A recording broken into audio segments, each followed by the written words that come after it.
Leviticus chapter 1.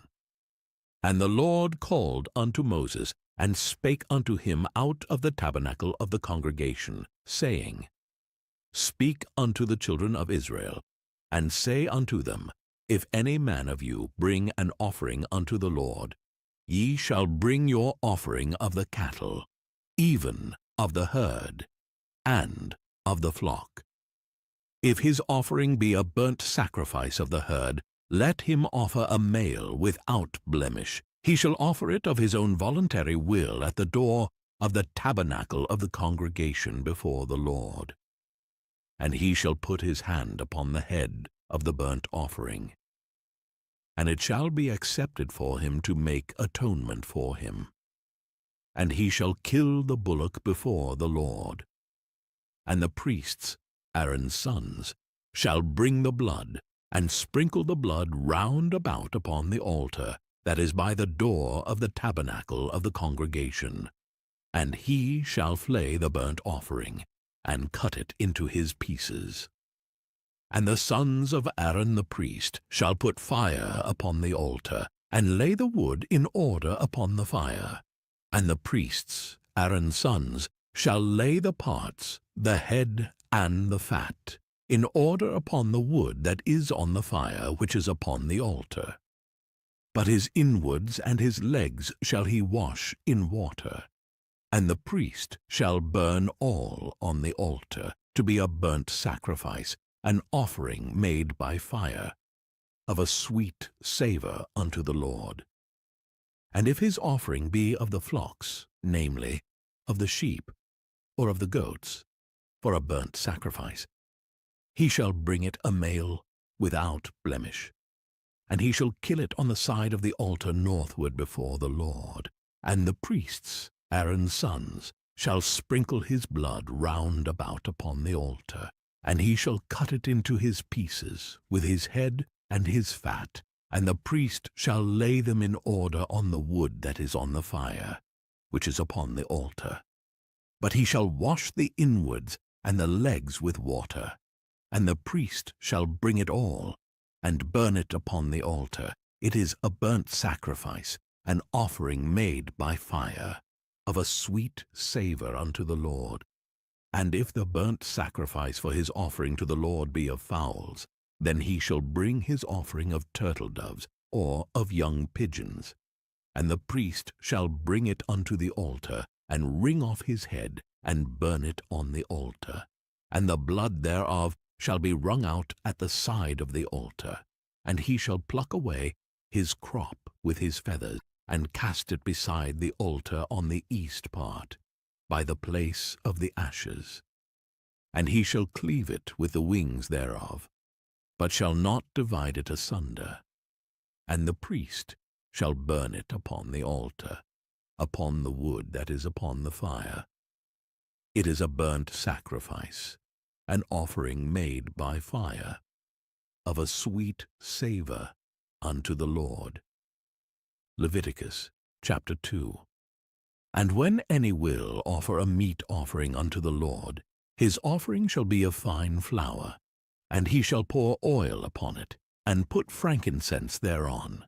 And he shall bring it to Aaron's sons the priests, and he shall take thereout his handful of the flour thereof, and of the oil thereof, with all the frankincense thereof.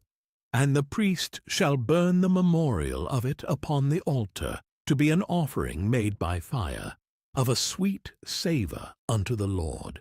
And the remnant of the meat offering shall be Aaron's and his sons. It is a thing most holy of the offerings of the Lord made by fire. And if thou bring an oblation of a meat offering baken in the oven, it shall be unleavened cakes of fine flour mingled with oil, or unleavened wafers anointed with oil.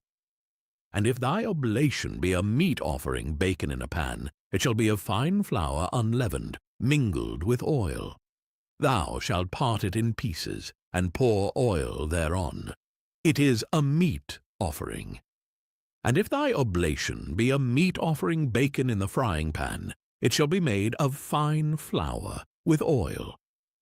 And thou shalt bring the meat offering that is made of these things unto the Lord, and when it is presented unto the priest, he shall bring it unto the altar.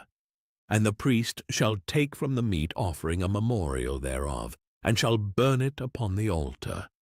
It is an offering made by fire, of a sweet savour unto the Lord. And that which is left of the meat offering shall be Aaron's and his sons. It is a thing most holy of the offerings of the Lord made by fire. No meat offering which ye shall bring unto the Lord shall be made with leaven. For ye shall burn no leaven, nor any honey, in any offering of the Lord made by fire. As for the oblation of the firstfruits, ye shall offer them unto the Lord. But they shall not be burnt on the altar for a sweet savour, and every oblation of thy meat offering shalt thou season with salt. Neither shalt thou suffer the salt of the covenant of thy God to be lacking from thy meat offering. With all thine offerings thou shalt offer salt. And if thou offer a meat offering of thy firstfruits unto the Lord, thou shalt offer for the meat offering of thy firstfruits green ears of corn dried by the fire, even corn beaten out of full ears. And thou shalt put oil upon it, and lay frankincense thereon. It is a meat offering. And the priest shall burn the memorial of it, part of the beaten corn thereof, and part of the oil thereof, with all the frankincense thereof. It is an offering made by fire unto the Lord. Leviticus chapter 3. And if his oblation be a sacrifice of peace offering, if he offer it of the herd, whether it be a male or female, he shall offer it without blemish before the Lord. And he shall lay his hand upon the head of his offering, and kill it at the door of the tabernacle of the congregation. And Aaron's sons, the priests, shall sprinkle the blood upon the altar round about. And he shall offer of the sacrifice of the peace offering an offering made by fire unto the Lord. The fat that covereth the inwards, and all the fat that is upon the inwards, and the 2 kidneys, and the fat that is on them, which is by the flanks, and the caul above the liver with the kidneys, it shall he take away. And Aaron's sons shall burn it on the altar upon the burnt sacrifice, which is upon the wood that is on the fire. It is an offering made by fire of a sweet savour unto the Lord. And if his offering for a sacrifice of peace, offering unto the Lord, be of the flock, male or female, he shall offer it without blemish. If he offer a lamb for his offering, then shall he offer it before the Lord. And he shall lay his hand upon the head of his offering, and kill it before the tabernacle of the congregation. And Aaron's sons shall sprinkle the blood thereof round about upon the altar. And he shall offer of the sacrifice of the peace offering an offering made by fire unto the Lord. The fat thereof and the whole rump, it shall he take off hard by the backbone, and the fat that covereth the inwards, and all the fat that is upon the inwards, and the 2 kidneys, and the fat that is upon them, which is by the flanks, and the caul above the liver with the kidneys, it shall he take away. And the priest shall burn it upon the altar. It is the food of the offering made by fire unto the Lord. And if his offering be a goat, then he shall offer it before the Lord. And he shall lay his hand upon the head of it, and kill it before the tabernacle of the congregation. And the sons of Aaron shall sprinkle the blood thereof upon the altar round about.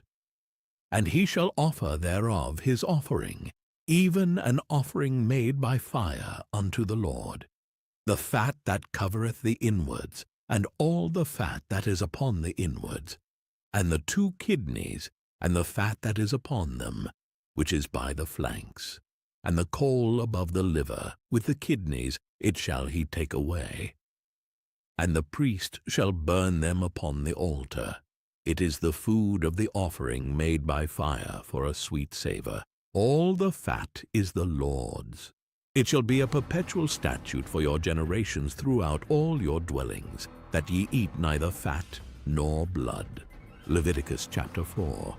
And the Lord spake unto Moses, saying, Speak unto the children of Israel, saying, If a soul shall sin through ignorance against any of the commandments of the Lord, concerning things which ought not to be done, and shall do against any of them, if the priest that is anointed do sin according to the sin of the people, then let him bring for his sin, which he hath sinned, a young bullock without blemish unto the Lord for a sin offering.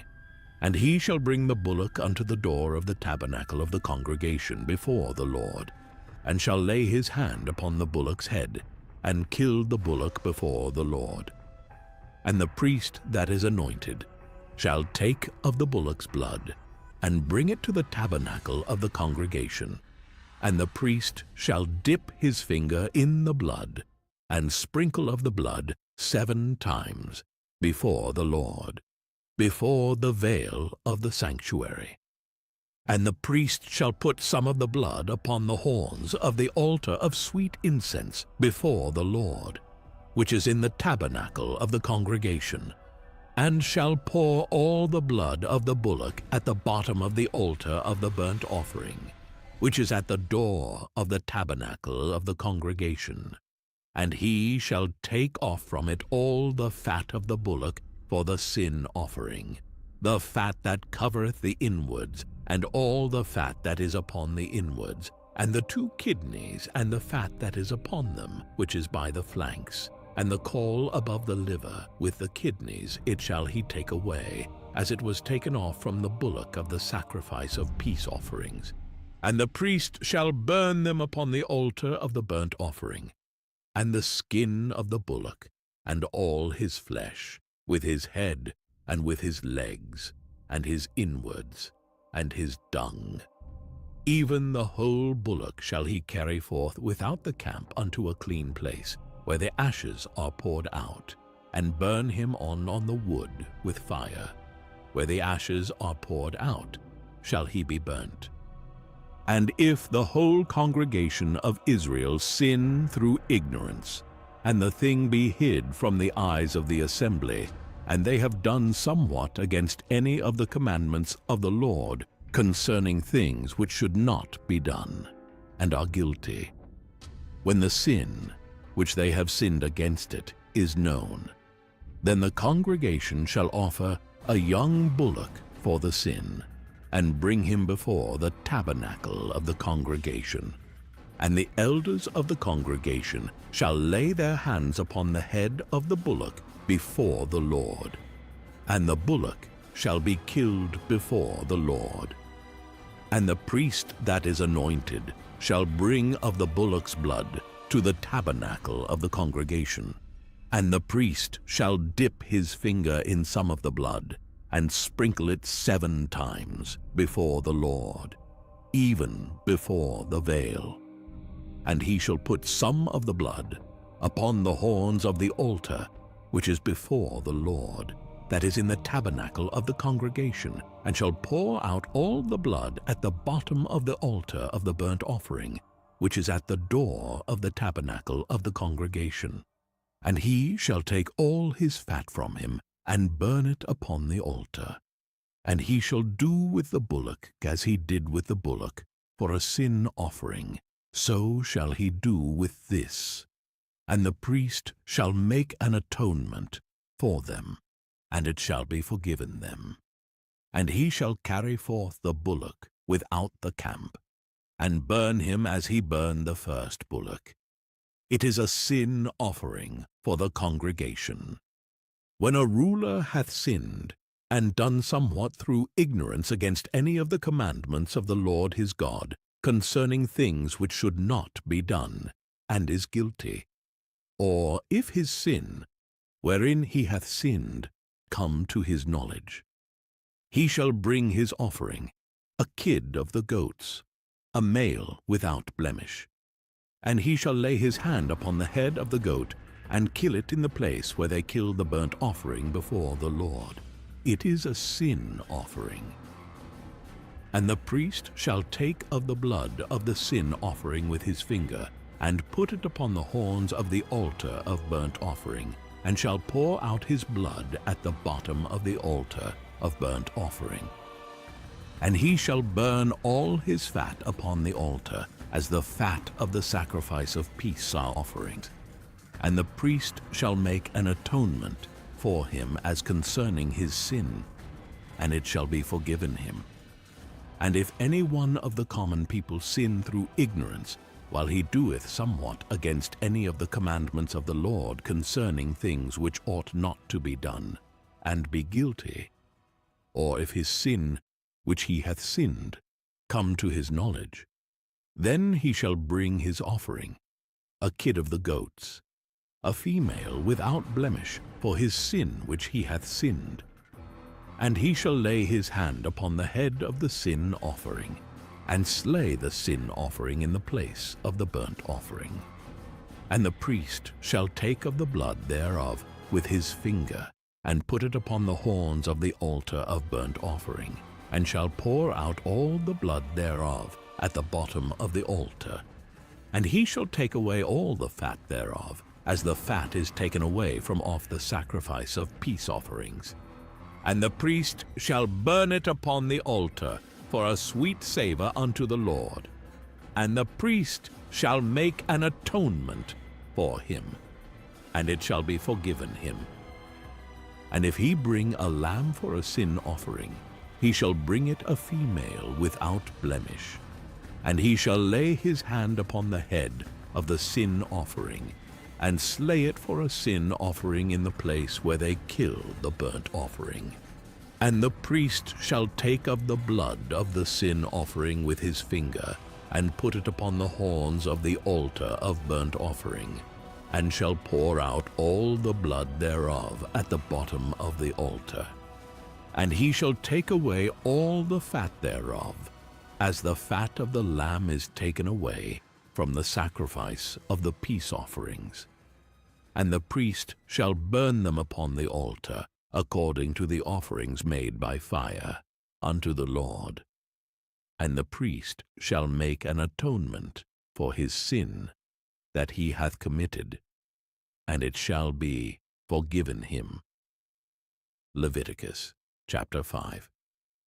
And if a soul sin, and hear the voice of swearing, and is a witness, whether he hath seen or known of it, if he do not utter it, then he shall bear his iniquity.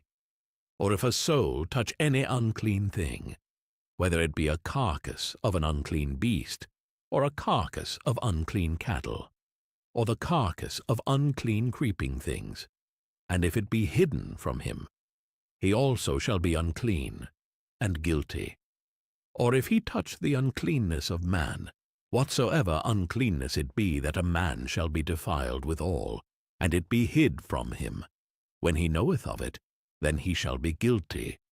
Or if a soul swear, pronouncing with his lips to do evil or to do good, whatsoever it be that a man shall pronounce with an oath, and it be hid from him, when he knoweth of it, then he shall be guilty in one of these. And it shall be, when he shall be guilty in one of these things, that he shall confess that he hath sinned in that thing. And he shall bring his trespass offering unto the Lord for his sin which he hath sinned, a female from the flock, a lamb, or a kid of the goats, for a sin offering.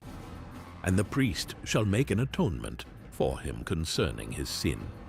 And if he be not able to bring a lamb, then he shall bring for his trespass, which he hath committed, 2 turtle doves or 2 young pigeons unto the Lord, one for a sin offering, and the other for a burnt offering. And he shall bring them unto the priest, who shall offer that which is for the sin offering first, and wring off his head from his neck, but shall not divide it asunder.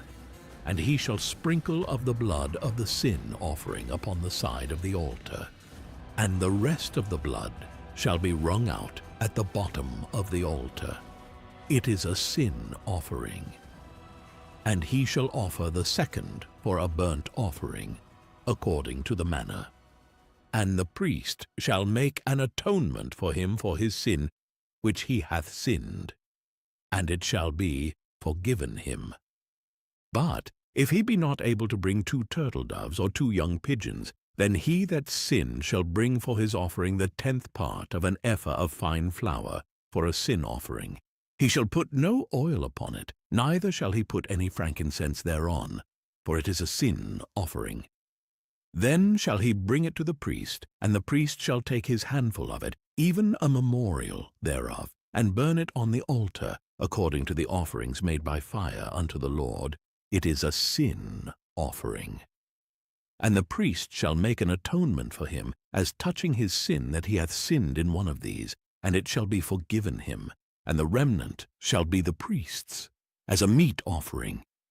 And the Lord spake unto Moses, saying, If a soul commit a trespass, and sin through ignorance in the holy things of the Lord, then he shall bring for his trespass unto the Lord a ram without blemish out of the flocks, with thy estimation by shekels of silver after the shekel of the sanctuary, for a trespass offering.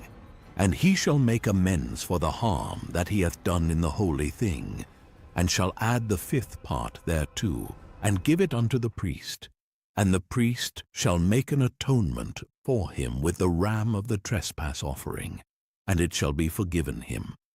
And if a soul sin, and commit any of these things which are forbidden to be done by the commandments of the Lord, though he wist it not, yet is he guilty, and shall bear his iniquity. And he shall bring a ram without blemish out of the flock, with thy estimation for a trespass offering, unto the priest. And the priest shall make an atonement for him concerning his ignorance wherein he erred, and wist it not, and it shall be forgiven him. It is a trespass offering. He hath certainly trespassed against the Lord. Leviticus chapter 6. And the Lord spake unto Moses, saying, If a soul sin, and commit a trespass against the Lord, and lie unto his neighbor in that which was delivered him to keep, or in fellowship, or in a thing taken away by violence, or hath deceived his neighbor, or have found that which was lost, and lieth concerning it, and sweareth falsely in any of all these that a man doeth, sinning therein, then it shall be, because he hath sinned, and is guilty, that he shall restore that which he took violently away, or the thing which he hath deceitfully gotten, or that which was delivered him to keep, or the lost thing which he found, or all that about which he hath sworn falsely. He shall even restore it in the principal, and shall add the 5th part more thereto, and give it unto him to whom it appertaineth, in the day of his trespass offering. And he shall bring his trespass offering unto the Lord, a ram without blemish out of the flock, with thy estimation for a trespass offering unto the priest. And the priest shall make an atonement for him before the Lord, and it shall be forgiven him for anything of all that he hath done in trespassing therein. And the Lord spake unto Moses, saying, Command Aaron and his sons, saying, This is the law of the burnt offering. It is the burnt offering, because of the burning upon the altar all night unto the morning, and the fire of the altar shall be burning in it. And the priest shall put on his linen garment, and his linen breeches shall he put upon his flesh, and take up the ashes which the fire hath consumed with the burnt offering on the altar, and he shall put them beside the altar. And he shall put off his garments, and put on other garments, and carry forth the ashes without the camp unto a clean place. And the fire upon the altar shall be burning in it. It shall not be put out.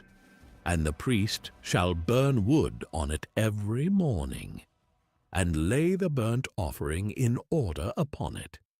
And he shall burn thereon the fat of the peace offerings. The fire shall ever be burning upon the altar. it shall never go out. And this is the law of the meat offering.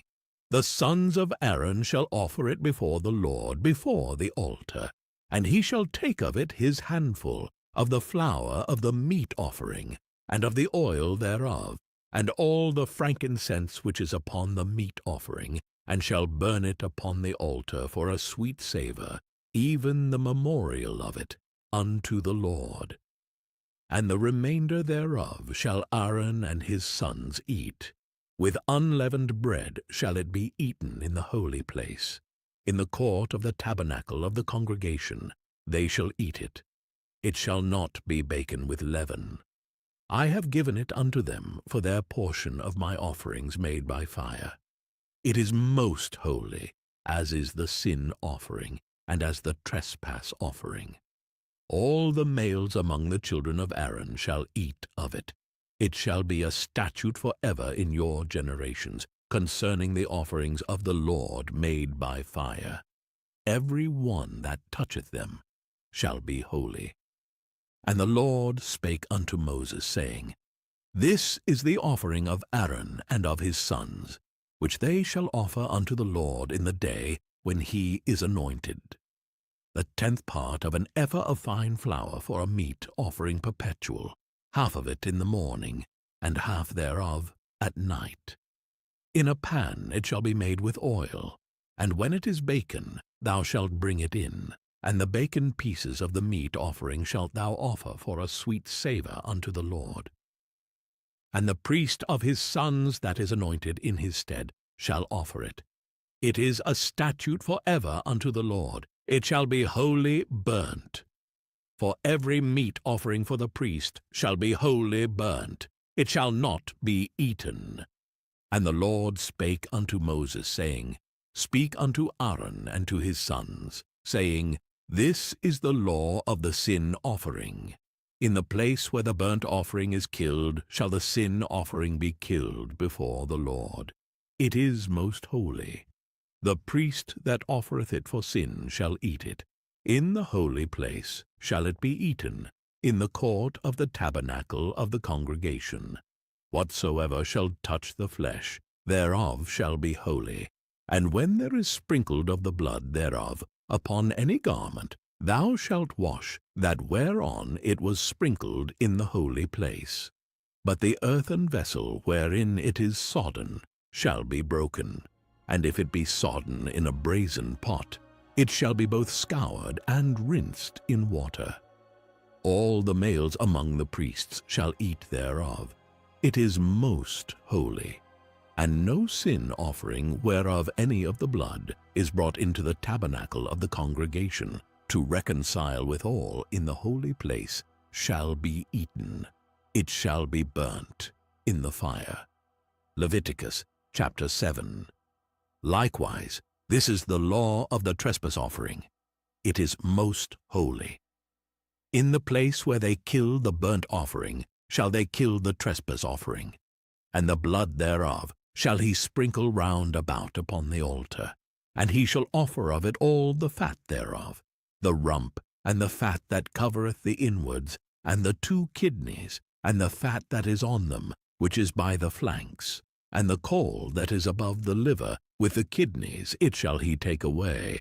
And the priest shall burn them upon the altar for an offering made by fire unto the Lord. It is a trespass offering. Every male among the priests shall eat thereof. It shall be eaten in the holy place. It is most holy. As the sin offering is, so is the trespass offering. There is one law for them. The priest that maketh atonement therewith shall have it, and the priest that offereth any man's burnt offering, even the priest shall have to himself the skin of the burnt offering which he hath offered. And all the meat offering that is baken in the oven, and all that is dressed in the frying pan, and in the pan, shall be the priest's that offereth it. And every meat offering, mingled with oil, and dry, shall all the sons of Aaron have, one as much as another. And this is the law of the sacrifice of peace offerings, which he shall offer unto the Lord. If he offer it for a thanksgiving, then he shall offer with the sacrifice of thanksgiving unleavened cakes mingled with oil, and unleavened wafers anointed with oil, and cakes mingled with oil of fine flour, fried. Besides the cakes, he shall offer for his offering leavened bread with the sacrifice of thanksgiving of his peace offerings. And of it he shall offer one out of the whole oblation for an heave offering unto the Lord, and it shall be the priest's that sprinkleth the blood of the peace offerings. And the flesh of the sacrifice of his peace offerings for thanksgiving shall be eaten the same day that it is offered. He shall not leave any of it until the morning.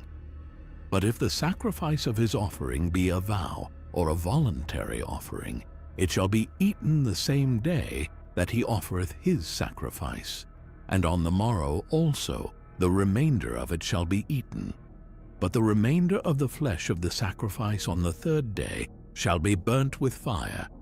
And if any of the flesh of the sacrifice of his peace offerings be eaten at all on the third day, it shall not be accepted, neither shall it be imputed unto him that offereth it. It shall be an abomination, and the soul that eateth of it shall bear his iniquity, and the flesh that toucheth any unclean thing shall not be eaten.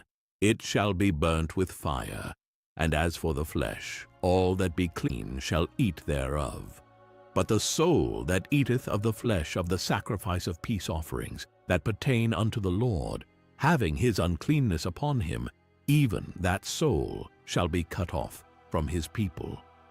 Moreover, the soul that shall touch any unclean thing, as the uncleanness of man, or any unclean beast, or any abominable unclean thing, and eat of the flesh of the sacrifice of peace offerings, which pertain unto the Lord, even that soul shall be cut off from his people. And the Lord spake unto Moses, saying, Speak unto the children of Israel, saying, Ye shall eat no manner of fat of ox, or of sheep, or of goat, and the fat of the beast that dieth of itself, and the fat of that which is torn with beasts, may be used in any other use, but ye shall in no wise eat of it. For whosoever eateth the fat of the beast, of which men offer an offering made by fire unto the Lord, even the soul that eateth it shall be cut off from his people. Moreover, ye shall eat no manner of blood, whether it be of fowl or of beast, in any of your dwellings. Whatsoever soul it be that eateth any manner of blood, even that soul shall be cut off from his people. And the Lord spake unto Moses, saying, Speak unto the children of Israel, saying, He that offereth the sacrifice of his peace offerings unto the Lord shall bring his oblation unto the Lord of the sacrifice of his peace offerings. His own hands shall bring the offerings of the Lord made by fire. The fat with the breast it shall he bring, that the breast may be waved for a wave offering before the Lord. And the priest shall burn the fat upon the altar, but the breast shall be Aaron's and his sons'. And the right shoulder shall ye give unto the priest for an heave offering of the sacrifices of your peace offerings. He among the sons of Aaron that offereth the blood of the peace offerings, and the fat shall have the right shoulder for his part. For the wave breast and the heave shoulder have I taken of the children of Israel from off the sacrifices of their peace offerings, and have given them unto Aaron the priest and unto his sons by a statute forever from among the children of Israel. This is the portion of the anointing of Aaron and of the anointing of his sons out of the offerings of the Lord made by fire, in the day when he presented them to minister unto the Lord in the priest's office, which the Lord commanded to be given them of the children of Israel, in the day that he anointed them, by a statute forever throughout their generations. This is the law of the burnt offering, of the meat offering, and of the sin offering, and of the trespass offering, and of the consecrations, and of the sacrifice of the peace offerings, which the Lord commanded Moses in Mount Sinai, in the day that he commanded the children of Israel to offer their oblations unto the Lord in the wilderness of Sinai. Leviticus chapter 8. And the Lord spake unto Moses, saying, Take Aaron and his sons with him, and the garments, and the anointing oil, and a bullock for the sin offering, and 2 rams, and a basket of unleavened bread. And gather thou all the congregation together unto the door of the tabernacle of the congregation. And Moses did as the Lord commanded him.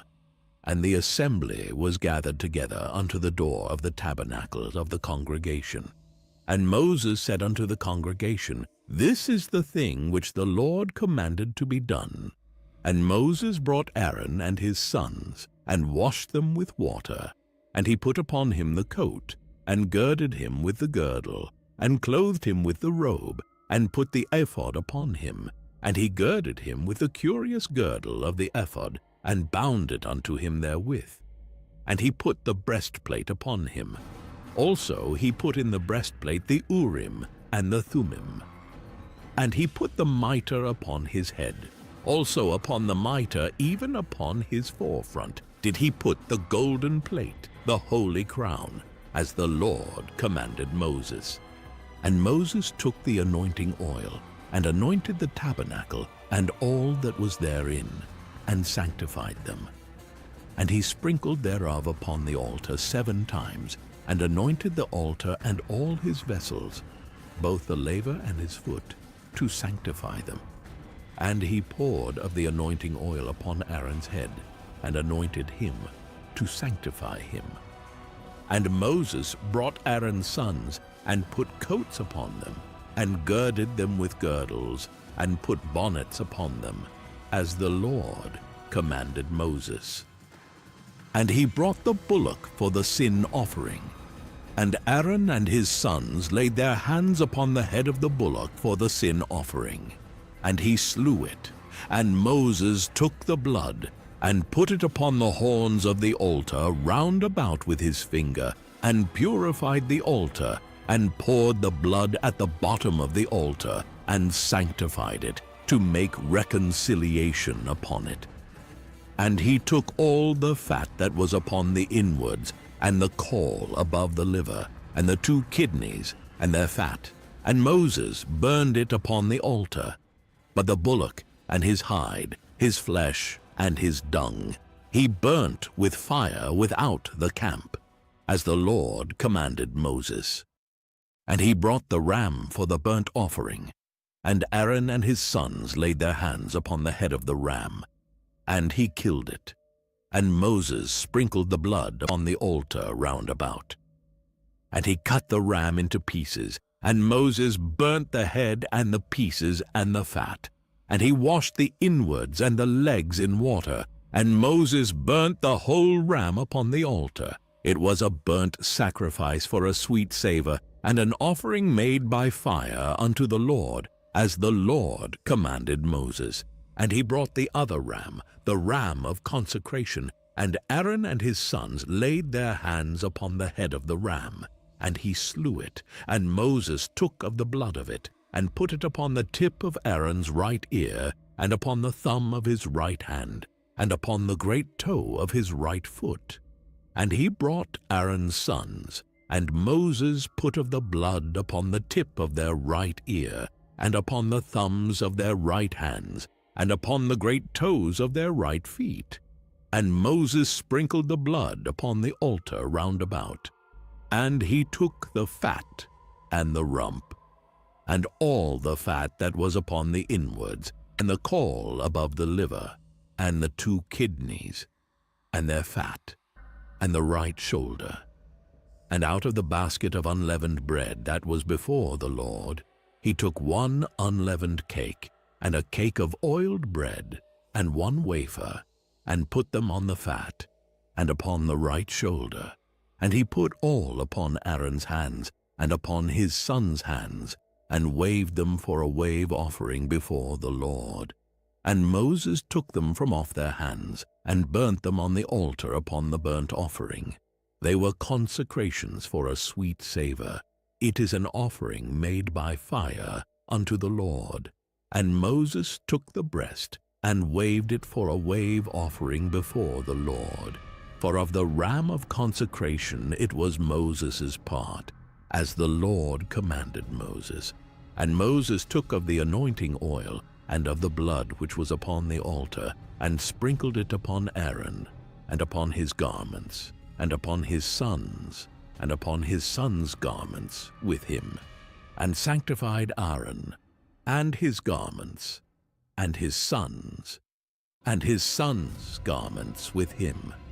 And Moses said unto Aaron and to his sons, Boil the flesh at the door of the tabernacle of the congregation, and there eat it with the bread that is in the basket of consecrations, as I commanded, saying, Aaron and his sons shall eat it, and that which remaineth of the flesh and of the bread shall ye burn with fire. And ye shall not go out of the door of the tabernacle of the congregation in 7 days, until the days of your consecration be at an end. For 7 days shall he consecrate you. As he hath done this day, so the Lord hath commanded to do, to make an atonement for you. Therefore shall ye abide at the door of the tabernacle of the congregation, day and night, 7 days, and keep the charge of the Lord, that ye die not, for so I am commanded. So Aaron and his sons did all things which the Lord commanded by the hand of Moses. Leviticus chapter 9. And it came to pass on the 8th day that Moses called Aaron and his sons and the elders of Israel.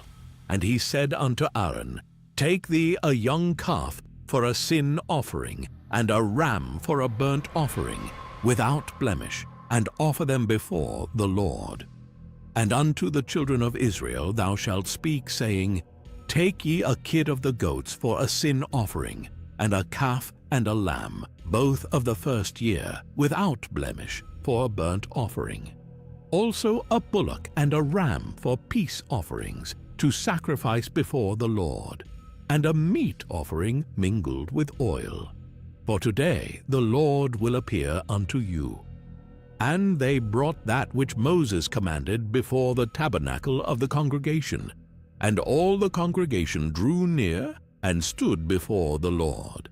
And Moses said, This is the thing which the Lord commanded that ye should do, and the glory of the Lord shall appear unto you. And Moses said unto Aaron, Go unto the altar, and offer thy sin offering and thy burnt offering, and make an atonement for thyself and for the people, and offer the offering of the people, and make an atonement for them, as the Lord commanded. Aaron therefore went unto the altar, and slew the calf of the sin offering, which was for himself. And the sons of Aaron brought the blood unto him. And he dipped his finger in the blood, and put it upon the horns of the altar, and poured out the blood at the bottom of the altar. But the fat and the kidneys, and the caul above the liver of the sin offering, he burnt upon the altar, as the Lord commanded Moses. And the flesh and the hide he burnt with fire without the camp. And he slew the burnt offering, and Aaron's sons presented unto him the blood, which he sprinkled round about upon the altar.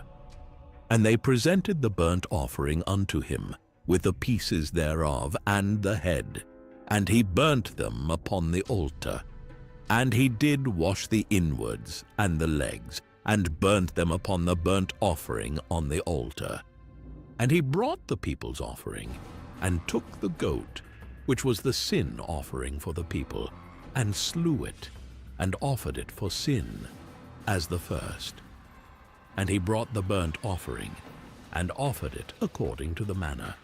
And he brought the meat offering, and took an handful thereof, and burnt it upon the altar, beside the burnt sacrifice of the morning. He slew also the bullock and the ram for a sacrifice of peace offerings, which was for the people. And Aaron's sons presented unto him the blood, which he sprinkled upon the altar round about, and the fat of the bullock and of the ram, the rump, and that which covereth the inwards, and the kidneys, and the caul above the liver. And they put the fat upon the breasts, and he burnt the fat upon the altar. And the breasts and the right shoulder Aaron waved for a wave offering before the Lord, as Moses commanded. And Aaron lifted up his hand toward the people, and blessed them, and came down from offering of the sin offering, and the burnt offering, and peace offerings. And Moses and Aaron went into the tabernacle of the congregation, and came out, and blessed the people. And the glory of the Lord appeared unto all the people.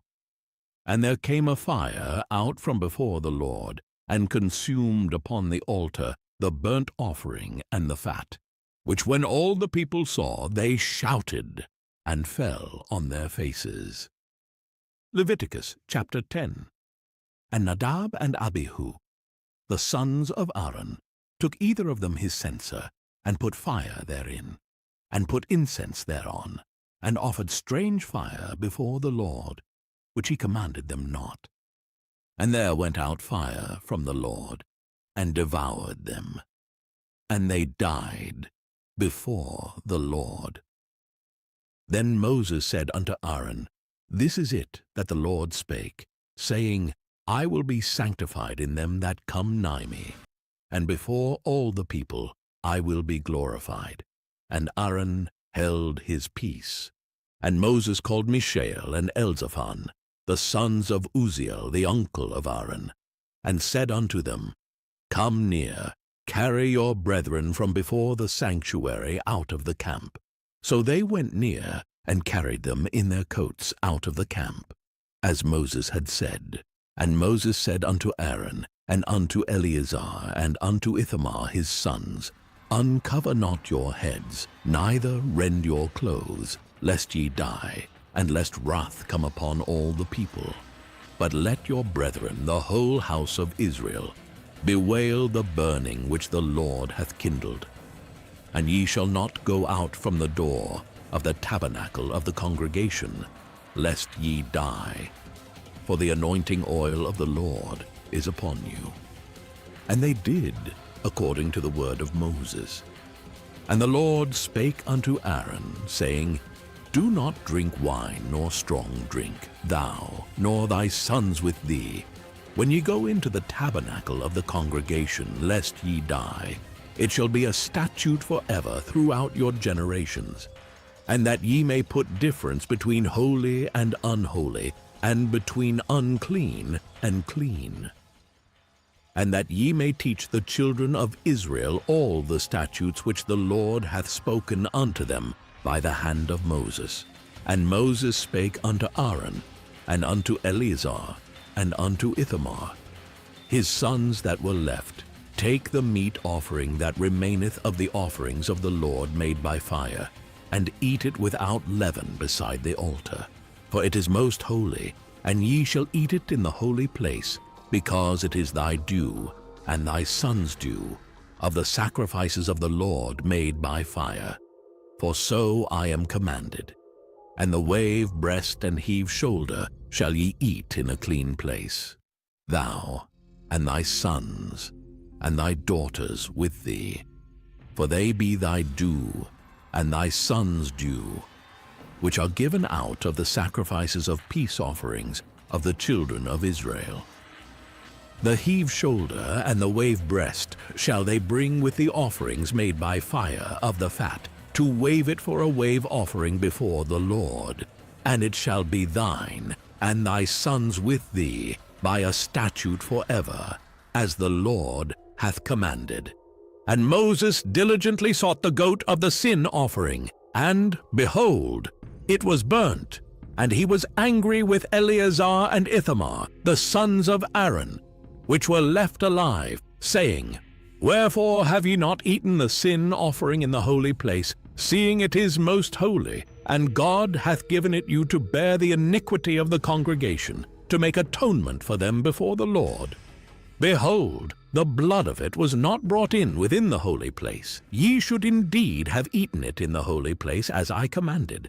And Aaron said unto Moses, Behold, this day have they offered their sin offering and their burnt offering before the Lord. And such things have befallen me. And if I had eaten the sin offering today, should it have been accepted in the sight of the Lord? And when Moses heard that, he was content. Leviticus chapter 11. And the Lord spake unto Moses and to Aaron, saying unto them, Speak unto the children of Israel, saying, These are the beasts which ye shall eat among all the beasts that are on the earth. Whatsoever parteth the hoof, and is cloven-footed, and cheweth the cud among the beasts, that shall ye eat. Nevertheless, these shall ye not eat of them that chew the cud, or of them that divide the hoof, as the camel, because he cheweth the cud, but divideth not the hoof. He is unclean unto you. And the coney, because he cheweth the cud, but divideth not the hoof. He is unclean unto you. And the hare, because he cheweth the cud, but divideth not the hoof. He is unclean unto you. And the swine, though he divide the hoof, and be cloven-footed, yet he cheweth not the cud. He is unclean to you. Of their flesh shall ye not eat, and their carcass shall ye not touch. They are unclean to you.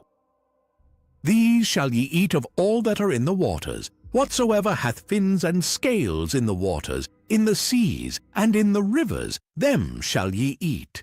And all that have not fins and scales in the seas, and in the rivers, of all that move in the waters, and of any living thing which is in the waters, they shall be an abomination unto you. They shall be even an abomination unto you. Ye shall not eat of their flesh, but ye shall have their carcasses in abomination. Whatsoever hath no fins nor scales in the waters, that shall be an abomination unto you. And these are they which ye shall have in abomination among the fowls. They shall not be eaten, they are an abomination, the eagle and the ossifrage, and the osprey, and the vulture and the kite after his kind, every raven after his kind, and the owl, and the nighthawk, and the cuckoo, and the hawk after his kind, and the little owl, and the cormorant, and the great owl, and the swan, and the pelican, and the gyre, eagle, and the stork, the heron after her kind, and the lapwing, and the bat. All fowls that creep, going upon all four, shall be an abomination unto you. Yet these may ye eat of every flying, creeping thing that goeth upon all four, which have legs above their feet, to leap withal upon the earth. Even these of them ye may eat, the locust after his kind, and the bald locust after his kind, and the beetle after his kind, and the grasshopper after his kind. But all other flying, creeping things which have 4 feet shall be an abomination unto you. And for these ye shall be unclean. Whosoever toucheth the carcass of them shall be unclean until the even. And whosoever beareth aught of the carcass of them shall wash his clothes, and be unclean until the even. The carcasses of every beast which divideth the hoof, and is not cloven-footed, nor cheweth the cud, are unclean unto you. Every one that toucheth them shall be unclean. And whatsoever goeth upon his paws, among all manner of beasts that go on all 4, those are unclean unto you. Whoso toucheth their carcass shall be unclean until the even. And he that beareth the carcass of them shall wash his clothes, and be unclean until the even. They are unclean unto you. These also shall be unclean unto you among the creeping things that creep upon the earth, the weasel, and the mouse, and the tortoise after his kind, and the ferret, and the chameleon, and the lizard, and the snail, and the mole. These are unclean to you among all that creep. Whosoever doth touch them, when they be dead, shall be unclean until the even. And upon whatsoever any of them, when they are dead, doth fall, it shall be unclean. Whether it be any vessel of wood, or raiment, or skin, or sack, whatsoever vessel it be, wherein any work is done, it must be put into water, and it shall be unclean until the even. So it shall be cleansed. And every earthen vessel, whereinto any of them falleth, whatsoever is in it, shall be unclean, and ye shall break it. Of all meat which may be eaten, that on which such water cometh, shall be unclean, and all drink that may be drunk in every such vessel shall be unclean. And every thing whereupon any part of their carcass falleth shall be unclean, whether it be oven or ranges for pots, they shall be broken down, for they are unclean, and shall be unclean unto you. Nevertheless, a fountain or pit, wherein there is plenty of water, shall be clean, but that which toucheth their carcass shall be unclean. And if any part of their carcass fall upon any sowing seed which is to be sown, it shall be clean. But if any water be put upon the seed, and any part of their carcass fall thereon, it shall be unclean unto you.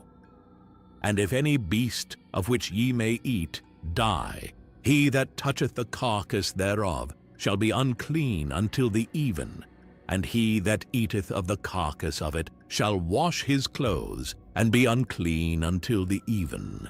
He also that beareth the carcass of it shall wash his clothes, and be unclean until the even.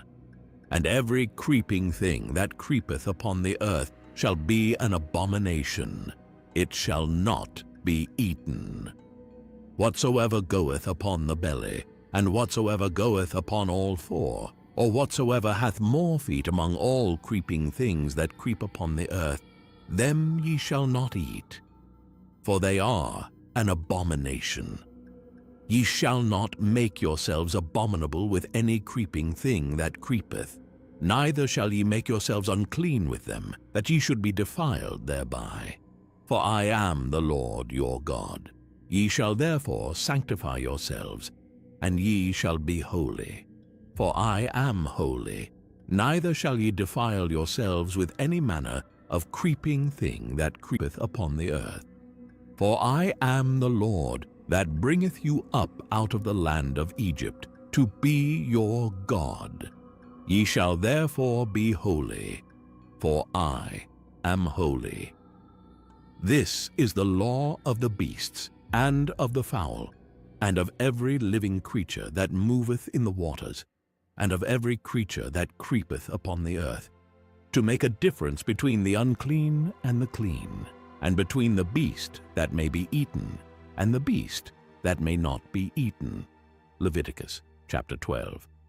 And the Lord spake unto Moses, saying, Speak unto the children of Israel, saying, If a woman have conceived seed, and born a man-child, then she shall be unclean 7 days. According to the days of the separation for her infirmity shall she be unclean. And in the 8th day the flesh of his foreskin shall be circumcised, and she shall then continue in the blood of her purifying 33 days. She shall touch no hallowed thing, nor come into the sanctuary until the days of her purifying be fulfilled.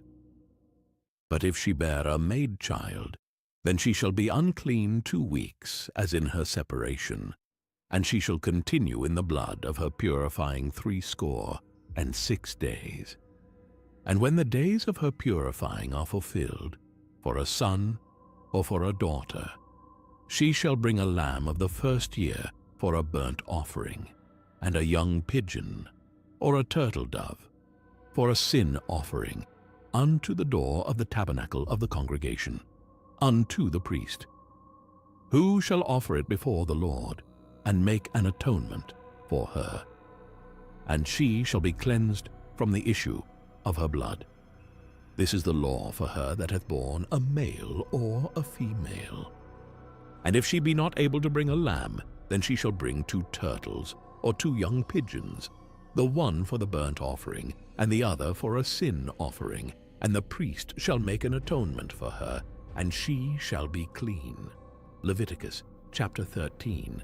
And the Lord spake unto Moses and Aaron, saying, When a man shall have in the skin of his flesh a rising, a scab, or bright spot, and it be in the skin of his flesh, like the plague of leprosy, then he shall be brought unto Aaron the priest, or unto one of his sons the priests.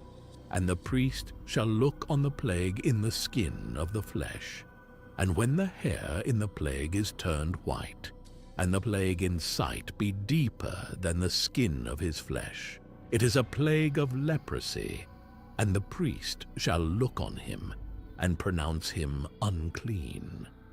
If the bright spot be white in the skin of his flesh, and in sight be not deeper than the skin, and the hair thereof be not turned white, then the priest shall shut up him that hath the plague 7 days, and the priest shall look on him the 7th day.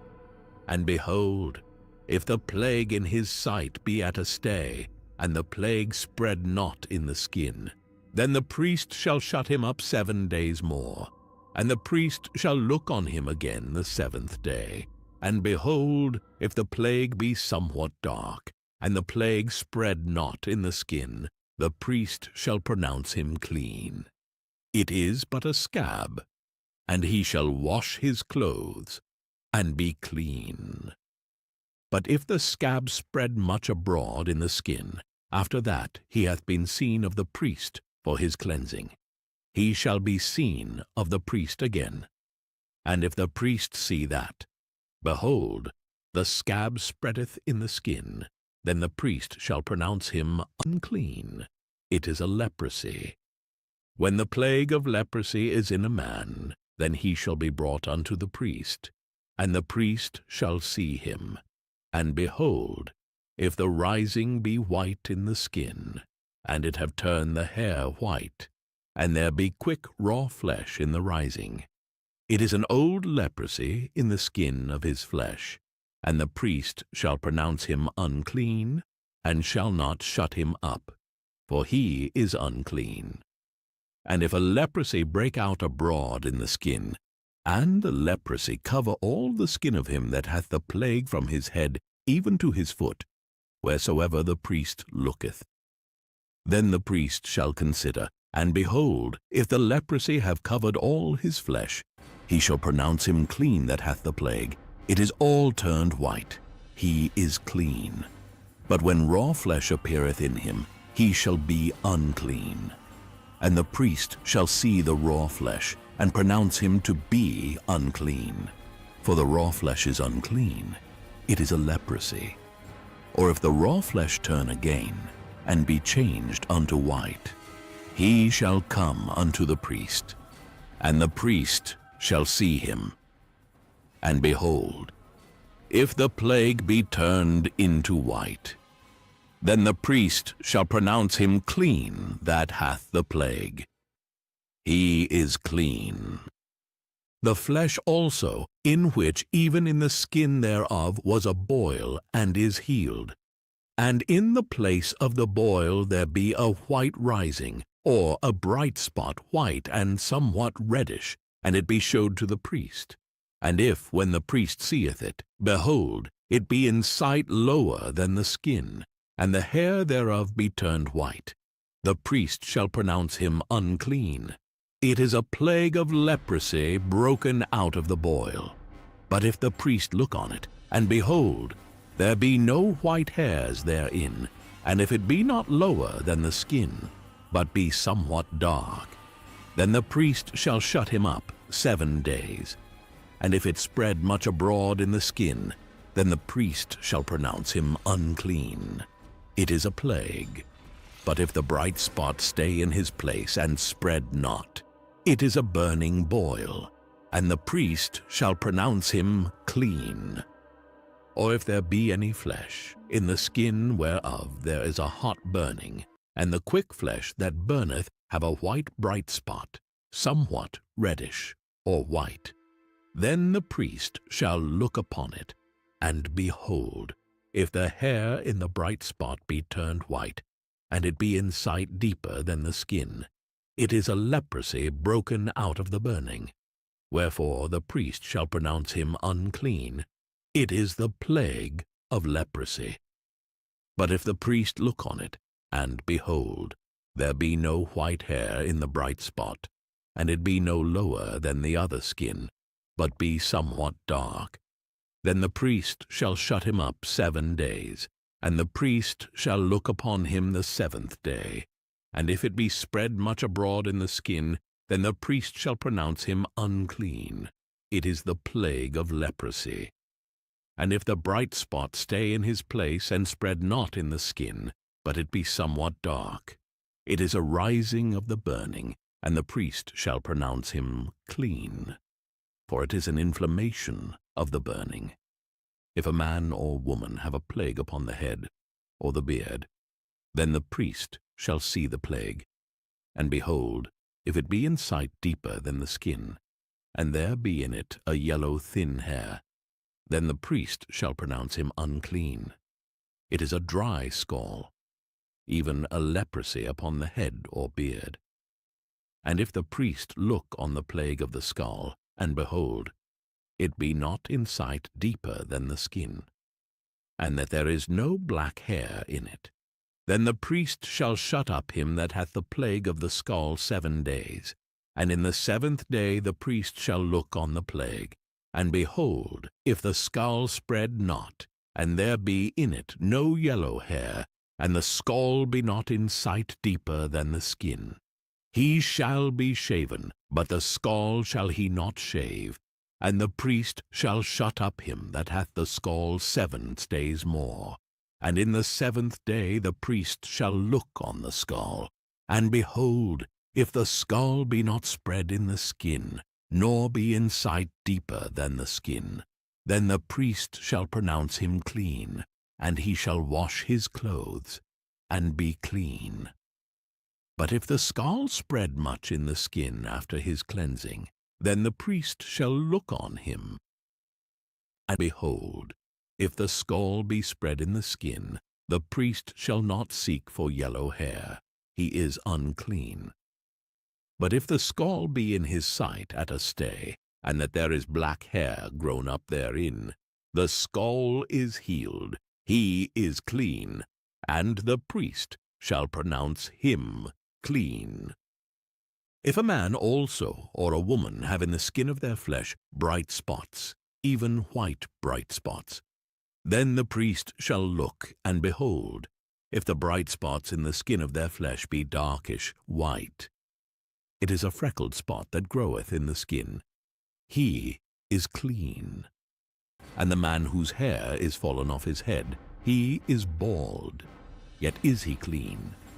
And he that hath his hair fallen off from the part of his head toward his face, he is forehead bald, yet is he clean. And if there be in the bald head or bald forehead a white reddish sore, it is a leprosy sprung up in his bald head or his bald forehead. Then the priest shall look upon it, and behold, if the rising of the sore be white reddish in his bald head, or in his bald forehead, as the leprosy appeareth in the skin of the flesh, he is a leprous man. He is unclean. The priest shall pronounce him utterly unclean. His plague is in his head. And the leper in whom the plague is, his clothes shall be rent, and his head bare. And he shall put a covering upon his upper lip, and shall cry, Unclean, unclean. All the days wherein the plague shall be in him, he shall be defiled. He is unclean. He shall dwell alone. Without the camp shall his habitation be. The garment also that the plague of leprosy is in, whether it be a woolen garment or a linen garment, whether it be in the warp or woof, of linen or of woolen, whether in a skin or in anything made of skin. And if the plague be greenish or reddish in the garment, or in the skin, either in the warp, or in the woof, or in anything of skin. It is a plague of leprosy, and shall be showed unto the priest. And the priest shall look upon the plague, and shut up it that hath the plague 7 days. And he shall look on the plague on the 7th day. If the plague be spread in the garment, either in the warp, or in the woof, or in a skin, or in any work that is made of skin, the plague is a fretting leprosy, it is unclean. He shall therefore burn that garment, whether warp or woof, in woolen or in linen, or anything of skin, wherein the plague is, for it is a fretting leprosy. It shall be burnt in the fire. And if the priest shall look, and behold, the plague be not spread in the garment, either in the warp, or in the woof, or in anything of skin, then the priest shall command that they wash the thing wherein the plague is, and he shall shut it up 7 days more. And the priest shall look on the plague after that it is washed, and behold, if the plague have not changed his color, and the plague be not spread, it is unclean. Thou shalt burn it in the fire. It is fret inward, whether it be bare within or without. And if the priest look, and behold, the plague be somewhat dark after the washing of it, then he shall rend it out of the garment, or out of the skin, or out of the warp, or out of the woof. And if it appear still in the garment, either in the warp, or in the woof, or in anything of skin, it is a spreading plague. Thou shalt burn that wherein the plague is with fire. And the garment, either warp, or woof, or whatsoever thing of skin it be, which thou shalt wash, if the plague be departed from them, then it shall be washed the 2nd time, and shall be clean. This is the law of the plague of leprosy in a garment of woolen or linen, either in the warp or woof, or anything of skins, to pronounce it clean, or to pronounce it unclean. Leviticus chapter 14. And the Lord spake unto Moses, saying, This shall be the law of the leper in the day of his cleansing. He shall be brought unto the priest, and the priest shall go forth out of the camp. And the priest shall look, and behold, if the plague of leprosy be healed in the leper. Then shall the priest command to take for him that is to be cleansed 2 birds alive and clean, and cedar wood, and scarlet, and hyssop. And the priest shall command that one of the birds be killed in an earthen vessel over running water. As for the living bird, he shall take it, and the cedar wood, and the scarlet, and the hyssop, and shall dip them and the living bird in the blood of the bird that was killed over the running water. And he shall sprinkle upon him that is to be cleansed from the leprosy 7 times, and shall pronounce him clean, and shall let the living bird loose into the open field. And he that is to be cleansed shall wash his clothes, and shave off all his hair, and wash himself in water, that he may be clean. And after that he shall come into the camp, and shall tarry abroad out of his tent 7 days. But it shall be on the 7th day that he shall shave all his hair off his head, and his beard, and his eyebrows, even all his hair he shall shave off. And he shall wash his clothes. Also he shall wash his flesh in water, and he shall be clean. And on the 8th day he shall take 2 he-lambs without blemish, and 1 ewe lamb of the 1st year without blemish, and 3/10 deals of fine flour for a meat offering, mingled with oil, and 1 log of oil. And the priest that maketh him clean shall present the man that is to be made clean, and those things, before the Lord, at the door of the tabernacle of the congregation. And the priest shall take 1 he-lamb, and offer him for a trespass offering, and the log of oil, and wave them for a wave offering before the Lord. And he shall slay the lamb in the place where he shall kill the sin offering, and the burnt offering in the holy place. For as the sin offering is the priest's, so is the trespass offering. It is most holy. And the priest shall take some of the blood of the trespass offering, and the priest shall put it upon the tip of the right ear of him that is to be cleansed, and upon the thumb of his right hand, and upon the great toe of his right foot. And the priest shall take some of the log of oil, and pour it into the palm of his own left hand. And the priest shall dip his right finger in the oil that is in his left hand, and shall sprinkle of the oil with his finger 7 times before the Lord. And of the rest of the oil that is in his hand shall the priest put upon the tip of the right ear of him that is to be cleansed, and upon the thumb of his right hand, and upon the great toe of his right foot, upon the blood of the trespass offering. And the remnant of the oil that is in the priest's hand he shall pour upon the head of him that is to be cleansed. And the priest shall make an atonement for him before the Lord.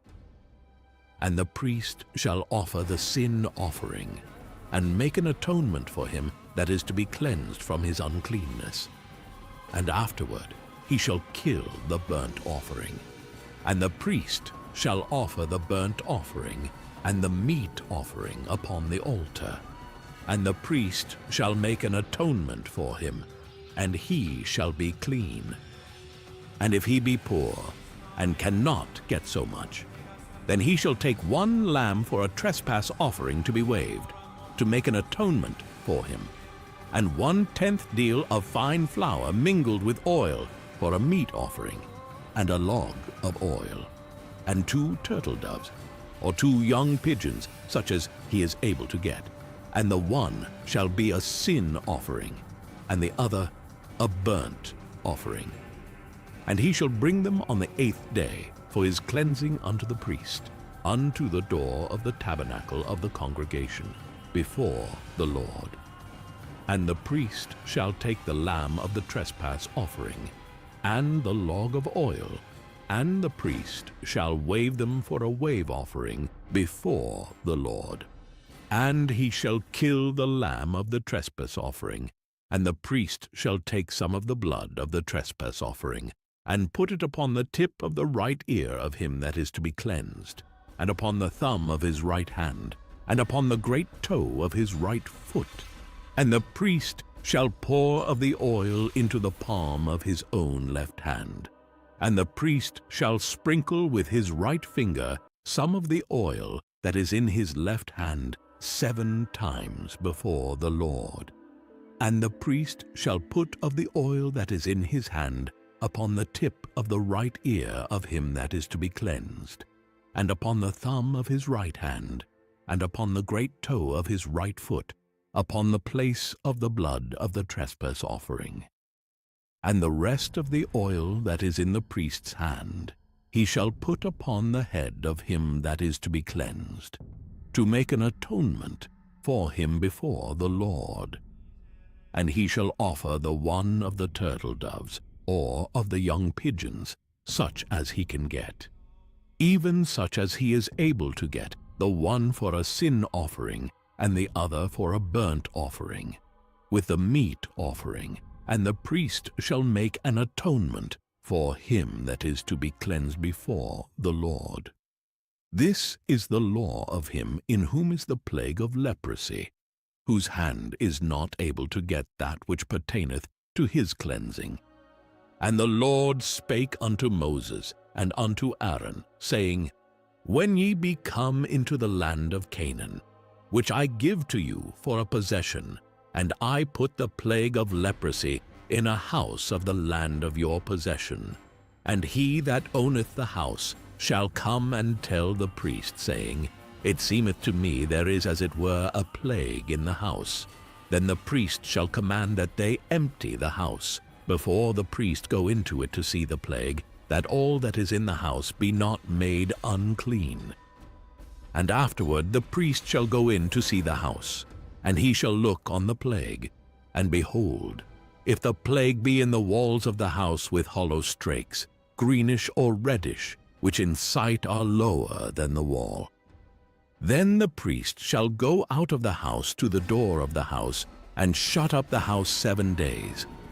And the priest shall come again the 7th day, and shall look. And behold, if the plague be spread in the walls of the house, then the priest shall command that they take away the stones in which the plague is, and they shall cast them into an unclean place without the city. And he shall cause the house to be scraped within round about, and they shall pour out the dust that they scrape off without the city into an unclean place. And they shall take other stones, and put them in the place of those stones. And he shall take other mortar, and shall plester the house.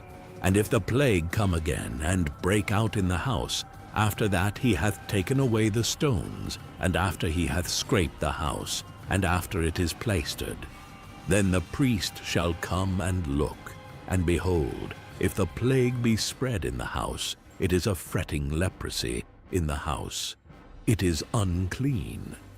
And he shall break down the house, the stones of it, and the timber thereof, and all the mortar of the house, and he shall carry them forth out of the city into an unclean place.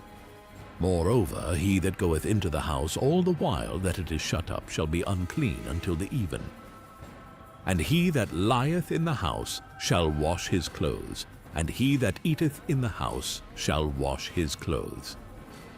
And if the priest shall come in and look upon it, and behold, the plague hath not spread in the house, after the house was plastered, then the priest shall pronounce the house clean, because the plague is healed.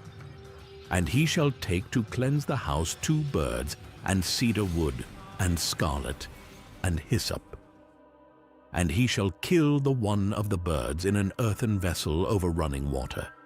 And he shall take the cedar wood, and the hyssop, and the scarlet, and the living bird, and dip them in the blood of the slain bird, and in the running water, and sprinkle the house 7 times. And he shall cleanse the house with the blood of the bird, and with the running water, and with the living bird, and with the cedar wood, and with the hyssop, and with the scarlet. But he shall let go the living bird out of the city into the open fields, and make an atonement for the house, and it shall be clean. This is the law for all manner of plague of leprosy and scall, and for the leprosy of a garment, and of a house, and for a rising, and for a scab, and for a bright spot, to teach when it is unclean, and when it is clean. This is the law of leprosy. Leviticus chapter 15. And the Lord spake unto Moses and to Aaron, saying, Speak unto the children of Israel, and say unto them, When any man hath a running issue out of his flesh, because of his issue he is unclean. And this shall be his uncleanness in his issue, whether his flesh run with his issue, or his flesh be stopped from his issue, it is his uncleanness. Every bed whereon he lieth that hath the issue is unclean, and everything whereon he sitteth shall be unclean. And whosoever toucheth his bed shall wash his clothes, and bathe himself in water, and be unclean until the even. And he that sitteth on anything whereon he sat, that hath the issue, shall wash his clothes, and bathe himself in water, and be unclean until the even. And he that toucheth the flesh of him that hath the issue shall wash his clothes, and bathe himself in water, and be unclean until the even. And if he that hath the issue spit upon him that is clean, then he shall wash his clothes, and bathe himself in water, and be unclean until the even. And what saddle soever he rideth upon that hath the issue shall be unclean, and whosoever toucheth any thing that was under him shall be unclean until the even. And he that beareth any of those things shall wash his clothes, and bathe himself in water, and be unclean until the even. And whomsoever he toucheth that hath the issue, and hath not rinsed his hands in water, he shall wash his clothes, and bathe himself in water, and be unclean until the even. And the vessel of earth that he toucheth which hath the issue shall be broken, and every vessel of wood shall be rinsed in water. And when he that hath an issue is cleansed of his issue, then he shall number to himself 7 days for his cleansing, and wash his clothes, and bathe his flesh in running water, and shall be clean. And on the 8th day he shall take to him 2 turtle doves, or 2 young pigeons, and come before the Lord unto the door of the tabernacle of the congregation, and give them unto the priest. And the priest shall offer them, the one for a sin offering, and the other for a burnt offering. And the priest shall make an atonement for him before the Lord, for his issue. And if any man's seed of copulation go out from him, then he shall wash all his flesh in water, and be unclean until the even. And every garment and every skin, whereon is the seed of copulation, shall be washed with water, and be unclean until the even. The woman also with whom man shall lie with seed of copulation, they shall both bathe themselves in water, and be unclean until the even. And if a woman have an issue, and her issue in her flesh be blood, she shall be put apart 7 days, and whosoever toucheth her shall be unclean until the even. And everything that she lieth upon in her separation shall be unclean. Everything also that she sitteth upon shall be unclean. And whosoever toucheth her bed shall wash his clothes, and bathe himself in water, and be unclean until the even. And whosoever toucheth anything that she sat upon shall wash his clothes, and bathe himself in water, and be unclean until the even. And if it be on her bed, or on anything whereon she sitteth, when he toucheth it, he shall be unclean until the even. And if any man lie with her at all, and her flowers be upon him, he shall be unclean 7 days, and all the bed whereon he lieth shall be unclean. And if a woman have an issue of her blood many days out of the time of her separation, or if it run beyond the time of her separation, all the days of the issue of her uncleanness shall be as the days of her separation. She shall be unclean. Every bed whereon she lieth all the days of her issue shall be unto her as the bed of her separation, and whatsoever she sitteth upon shall be unclean, as the uncleanness of her separation. And whosoever toucheth those things shall be unclean, and shall wash his clothes, and bathe himself in water, and be unclean until the even. But if she be cleansed of her issue, then she shall number to herself 7 days, and after that she shall be clean. And on the 8th day she shall take unto her 2 turtles, or 2 young pigeons, and bring them unto the priest to the door of the tabernacle of the congregation. And the priest shall offer the one for a sin offering, and the other for a burnt offering. And the priest shall make an atonement for her before the Lord, for the issue of her uncleanness. Thus shall ye separate the children of Israel from their uncleanness, that they die not in their uncleanness, when they defile my tabernacle that is among them.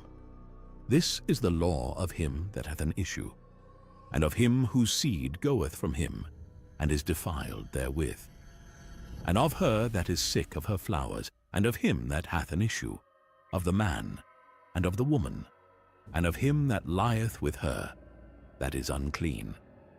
Leviticus chapter 16. And the Lord spake unto Moses after the death of the 2 sons of Aaron, when they offered before the Lord, and died. And the Lord said unto Moses, Speak unto Aaron thy brother, that he come not at all times into the holy place, within the veil before the mercy seat, which is upon the ark. that he die not. For I will appear in the cloud upon the mercy seat. Thus shall Aaron come into the holy place with a young bullock for a sin offering, and a ram for a burnt offering. He shall put on the holy linen coat, and he shall have the linen breeches upon his flesh, and shall be girded with a linen girdle, and with the linen mitre shall he be attired. These are holy garments, therefore shall he wash his flesh in water, and so put them on. And he shall take of the congregation of the children of Israel 2 kids of the goats for a sin offering, and 1 ram for a burnt offering.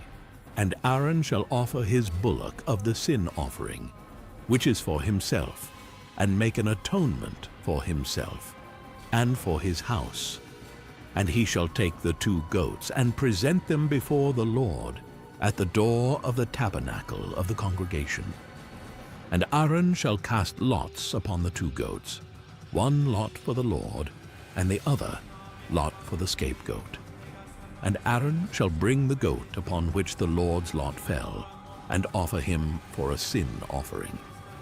But the goat, on which the lot fell to be the scapegoat, shall be presented alive before the Lord, to make an atonement with him, and to let him go for a scapegoat into the wilderness. And Aaron shall bring the bullock of the sin offering, which is for himself, and shall make an atonement for himself and for his house, and shall kill the bullock of the sin offering which is for himself. And he shall take a censer full of burning coals of fire from off the altar before the Lord, and his hands full of sweet incense beaten small, and bring it within the veil. And he shall put the incense upon the fire before the Lord, that the cloud of the incense may cover the mercy seat that is upon the testimony, that he die not. And he shall take of the blood of the bullock, and sprinkle it with his finger upon the mercy seat eastward. And before the mercy seat shall he sprinkle of the blood with his finger 7 times. Then shall he kill the goat of the sin offering, that is for the people, and bring his blood within the veil, and do with that blood as he did with the blood of the bullock, and sprinkle it upon the mercy seat, and before the mercy seat. And he shall make an atonement for the holy place, because of the uncleanness of the children of Israel, and because of their transgressions in all their sins. And so shall he do for the tabernacle of the congregation, that remaineth among them in the midst of their uncleanness. And there shall be no man in the tabernacle of the congregation when he goeth in to make an atonement in the holy place, until he come out, and have made an atonement for himself, and for his household, and for all the congregation of Israel. And he shall go out unto the altar that is before the Lord, and make an atonement for it, and shall take of the blood of the bullock, and of the blood of the goat, and put it upon the horns of the altar round about. And he shall sprinkle of the blood upon it with his finger 7 times, and cleanse it, and hallow it from the uncleanness of the children of Israel. And when he hath made an end of reconciling the holy place, and the tabernacle of the congregation, and the altar, he shall bring the live goat. And Aaron shall lay both his hands upon the head of the live goat, and confess over him all the iniquities of the children of Israel, and all their transgressions in all their sins, putting them upon the head of the goat, and shall send him away by the hand of a fit man into the wilderness. And the goat shall bear upon him all their iniquities unto a land not inhabited, and he shall let go the goat in the wilderness. And Aaron shall come into the tabernacle of the congregation, and shall put off the linen garments which he put on when he went into the holy place, and shall leave them there. And he shall wash his flesh with water in the holy place, and put on his garments, and come forth, and offer his burnt offering, and the burnt offering of the people, and make an atonement for himself and for the people. And the fat of the sin offering shall he burn upon the altar. And he that let go the goat for the scapegoat shall wash his clothes, and bathe his flesh in water, and afterward come into the camp. And the bullock for the sin offering, and the goat for the sin offering, whose blood was brought in to make atonement in the holy place, shall one carry forth without the camp. And they shall burn in the fire their skins, and their flesh, and their dung. And he that burneth them shall wash his clothes, and bathe his flesh in water, and afterward he shall come into the camp. And this shall be a statute forever unto you, that in the 7th month on the 10th day of the month ye shall afflict your souls, and do no work at all, whether it be one of your own country, or a stranger that sojourneth among you. For on that day shall the priest make an atonement for you, to cleanse you, that ye may be clean from all your sins before the Lord. It shall be a Sabbath of rest unto you, and ye shall afflict your souls by a statute forever.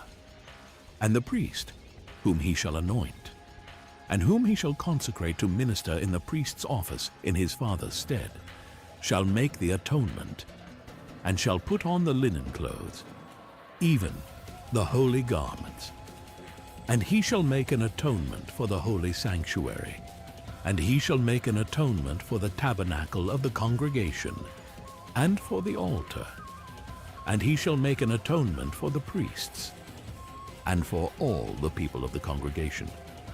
And this shall be an everlasting statute unto you, to make an atonement for the children of Israel for all their sins once a year. And he did as the Lord commanded Moses. Leviticus chapter 17. And the Lord spake unto Moses, saying, Speak unto Aaron and unto his sons, and unto all the children of Israel, and say unto them, This is the thing which the Lord hath commanded, saying, What man soever there be of the house of Israel that killeth an ox or lamb or goat in the camp, or that killeth it out of the camp, and bringeth it not unto the door of the tabernacle of the congregation, to offer an offering unto the Lord before the tabernacle of the Lord, blood shall be imputed unto that man. He hath shed blood, and that man shall be cut off from among his people, to the end that the children of Israel may bring their sacrifices, which they offer in the open field, even that they may bring them unto the Lord, unto the door of the tabernacle of the congregation, unto the priest, and offer them for peace offerings unto the Lord. And the priest shall sprinkle the blood upon the altar of the Lord at the door of the tabernacle of the congregation, and burn the fat for a sweet savour unto the Lord. And they shall no more offer their sacrifices unto devils, after whom they have gone a-whoring. This shall be a statute forever unto them throughout their generations. And thou shalt say unto them, Whatsoever man there be of the house of Israel, or of the strangers which sojourn among you, that offereth a burnt offering or sacrifice, and bringeth it not unto the door of the tabernacle of the congregation, to offer it unto the Lord, even that man shall be cut off from among his people. And whatsoever man there be of the house of Israel, or of the strangers that sojourn among you, that eateth any manner of blood, I will even set my face against that soul that eateth blood, and will cut him off from among his people. For the life of the flesh is in the blood, and I have given it to you upon the altar to make an atonement for your souls. For it is the blood that maketh an atonement for the soul. Therefore I said unto the children of Israel, No soul of you shall eat blood, neither shall any stranger that sojourneth among you eat blood. And whatsoever man there be of the children of Israel or of the strangers that sojourn among you, which hunteth and catcheth any beast or fowl that may be eaten. He shall even pour out the blood thereof, and cover it with dust. For it is the life of all flesh, the blood of it is for the life thereof. Therefore I said unto the children of Israel, Ye shall eat the blood of no manner of flesh, for the life of all flesh is the blood thereof. Whosoever eateth, it shall be cut off. And every soul that eateth that which died of itself, or that which was torn with beasts, whether it be one of your own country or a stranger, he shall both wash his clothes and bathe himself in water, and be unclean until the even. Then shall he be clean. But if he wash them not, nor bathe his flesh, then he shall bear his iniquity. Leviticus chapter 18. And the Lord spake unto Moses, saying, Speak unto the children of Israel, and say unto them, I am the Lord your God. After the doings of the land of Egypt, wherein ye dwelt, shall ye not do. And after the doings of the land of Canaan, whither I bring you, shall ye not do. Neither shall ye walk in their ordinances. Ye shall do my judgments, and keep mine ordinances, to walk therein. I am the Lord your God. Ye shall therefore keep my statutes and my judgments, which if a man do, he shall live in them. I am the Lord. None of you shall approach to any that is near of kin to him, to uncover their nakedness. I am the Lord. The nakedness of thy father, or the nakedness of thy mother, shalt thou not uncover. She is thy mother, thou shalt not uncover her nakedness. The nakedness of thy father's wife shalt thou not uncover. It is thy father's nakedness. The nakedness of thy sister, the daughter of thy father, or daughter of thy mother, whether she be born at home or born abroad, even their nakedness thou shalt not uncover. The nakedness of thy son's daughter, or of thy daughter's daughter, even their nakedness thou shalt not uncover, for theirs is thine own nakedness. The nakedness of thy father's wife's daughter, begotten of thy father, she is thy sister, thou shalt not uncover her nakedness. Thou shalt not uncover the nakedness of thy father's sister, she is thy father's near kinswoman. Thou shalt not uncover the nakedness of thy mother's sister, for she is thy mother's near kinswoman. Thou shalt not uncover the nakedness of thy father's brother. Thou shalt not approach to his wife. She is thine aunt. Thou shalt not uncover the nakedness of thy daughter-in-law. She is thy son's wife. Thou shalt not uncover her nakedness. Thou shalt not uncover the nakedness of thy brother's wife. It is thy brother's nakedness. Thou shalt not uncover the nakedness of a woman and her daughter, neither shalt thou take her son's daughter or her daughter's daughter to uncover her nakedness. For they are her near kinswomen, it is wickedness. Neither shalt thou take a wife to her sister, to vex her, to uncover her nakedness, beside the other in her lifetime. Also thou shalt not approach unto a woman to uncover her nakedness, as long as she is put apart for her uncleanness. Moreover, thou shalt not lie carnally with thy neighbor's wife, to defile thyself with her. And thou shalt not let any of thy seed pass through the fire to Molech, neither shalt thou profane the name of thy God. I am the Lord. Thou shalt not lie with mankind, as with womankind. It is abomination. Neither shalt thou lie with any beast to defile thyself therewith. Neither shall any woman stand before a beast to lie down thereto. It is confusion. Defile not ye yourselves in any of these things. For in all these the nations are defiled which I cast out before you, and the land is defiled. Therefore I do visit the iniquity thereof upon it, and the land itself vomiteth out her inhabitants. Ye shall therefore keep my statutes and my judgments, and shall not commit any of these abominations, neither any of your own nation, nor any stranger that sojourneth among you. For all these abominations have the men of the land done, which were before you, and the land is defiled. That the land spew not you out also, when ye defile it, as it spewed out the nations that were before you. For whosoever shall commit any of these abominations, even the souls that commit them shall be cut off from among their people. Therefore shall ye keep mine ordinance, that ye commit not any one of these abominable customs which were committed before you, and that ye defile not yourselves therein. I am the Lord your God. Leviticus chapter 19. And the Lord spake unto Moses, saying, Speak unto all the congregation of the children of Israel, and say unto them, Ye shall be holy, for I, the Lord your God, am holy. Ye shall fear every man his mother and his father, and keep my Sabbaths.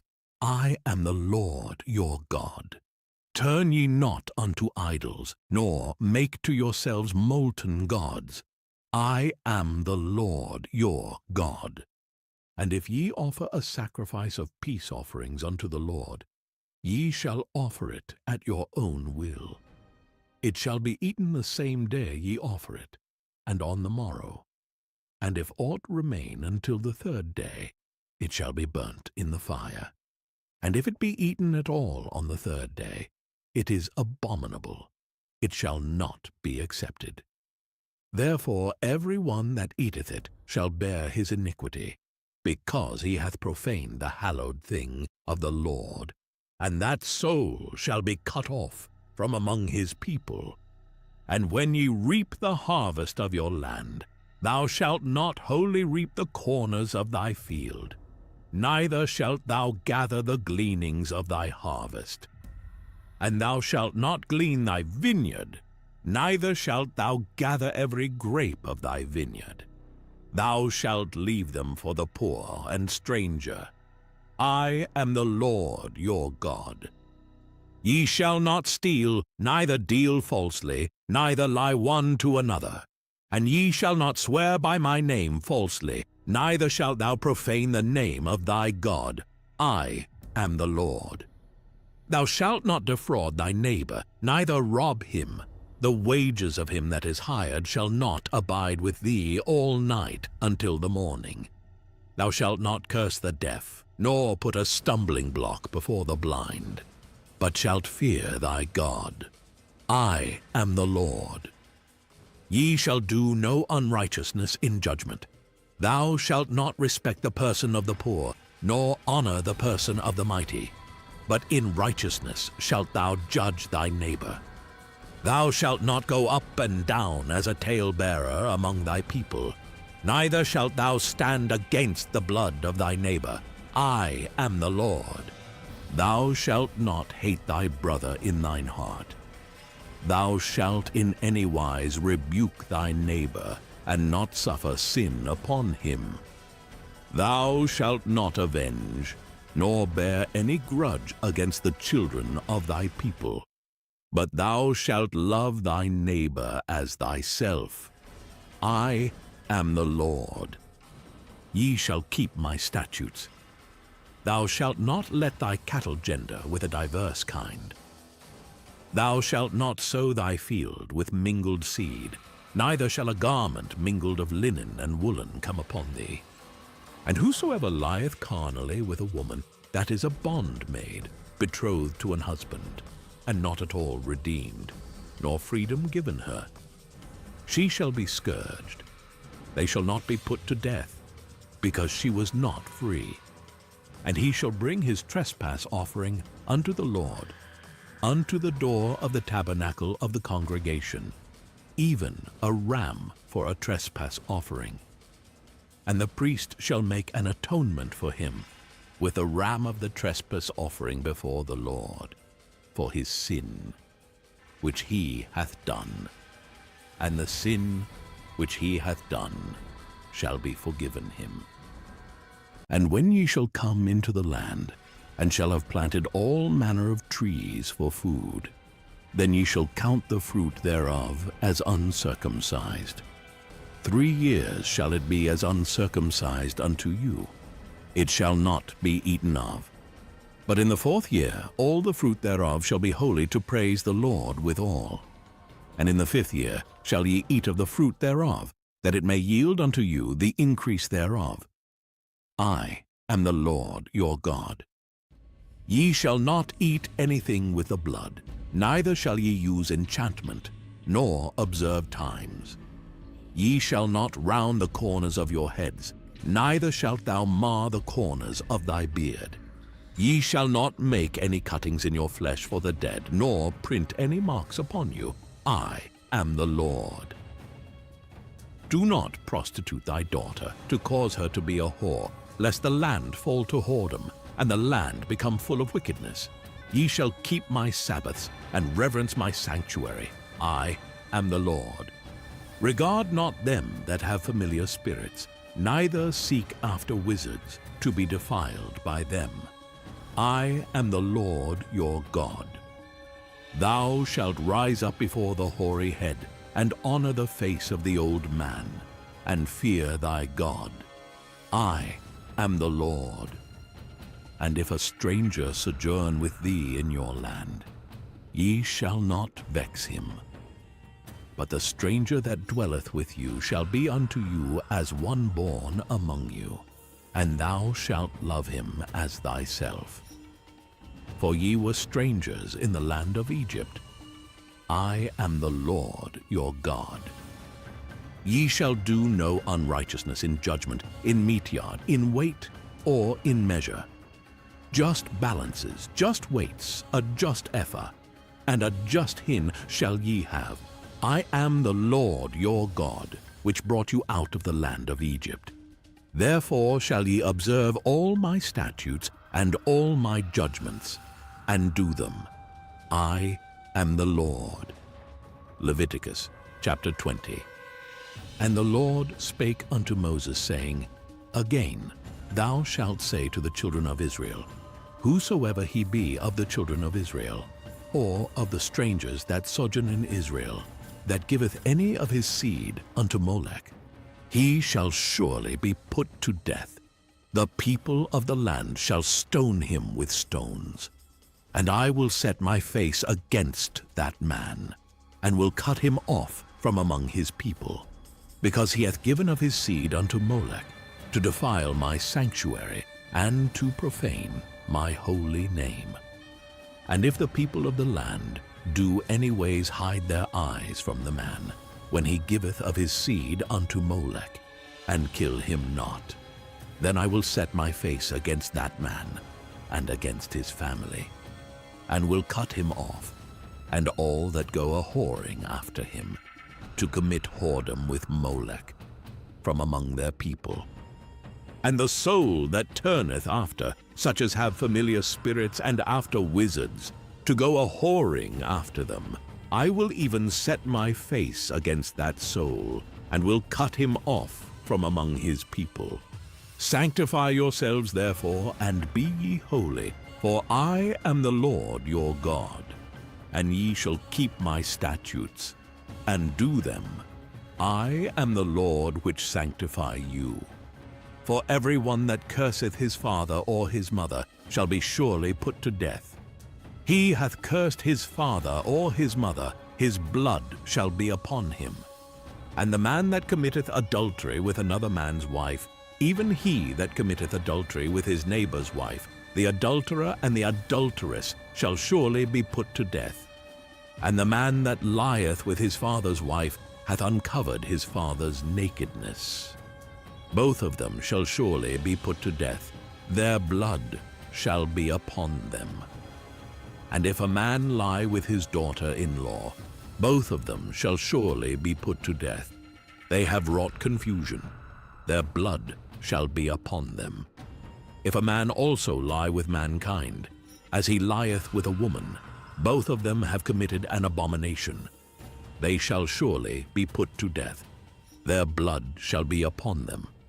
And if a man take a wife and her mother, it is wickedness. They shall be burnt with fire, both he and they, that there be no wickedness among you.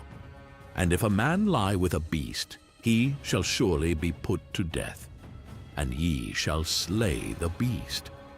And if a woman approach unto any beast, and lie down thereto, thou shalt kill the woman and the beast.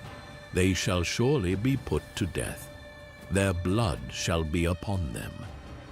And if a man shall take his sister, his father's daughter, or his mother's daughter, and see her nakedness, and she see his nakedness, it is a wicked thing, and they shall be cut off in the sight of their people.